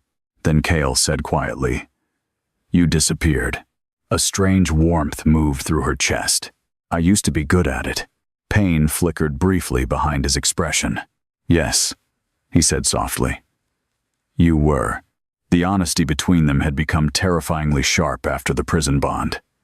She could feel fragments of his emotions now at the edges of silence. Exhaustion, relief, fear, and something deeper he still struggled to name. Sarah stepped farther into the room. "The prison feels quieter tonight," Kale nodded once. "Because it no longer carries one soul alone." The words settled heavily between them. Shared burden, shared chains, shared loneliness, no longer shared alone. Kale studied her carefully beside the firelight. "Do you regret it?" The question mattered more than crowns ever could. Sarah looked toward the observatory windows, where snow drifted across the sleeping kingdom below. Then back at him. "At first," she admitted softly, "I thought surviving meant needing no one." Kyle's gaze darkened slightly with understanding. Sarah stepped closer slowly. "But loneliness is just another kind of prison." Silence. Then Kale moved toward her, carefully, as though she were something dangerous and precious all at once. Maybe she was. Maybe he was too. His hand lifted slowly to her face again, rough fingertips brushing her cheek with startling gentleness. This time, Sarah did not pull away. The prison stirred softly beneath the mountain. Not hungry, peaceful. Kale's voice lowered almost to a whisper. "You stayed anyway." Emotion tightened unexpectedly in her throat. "So did you." For one fragile moment, neither moved. The snow, the firelight, the endless years of grief and fear between them, all of it narrowed into the quiet space they shared beside the hearth. Then Kale kissed her. Slowly, like a man terrified she might vanish if he moved too fast. Sarah felt centuries of loneliness break softly apart inside her chest. Not healed completely, not magically erased, but no longer carried alone. Outside, wolves howled beneath the falling snow, while Velmora breathed through the first peaceful night it had known in generations. And deep beneath the mountain, the prison slept once more, guarded not by fear, but by two souls who chose each other willingly.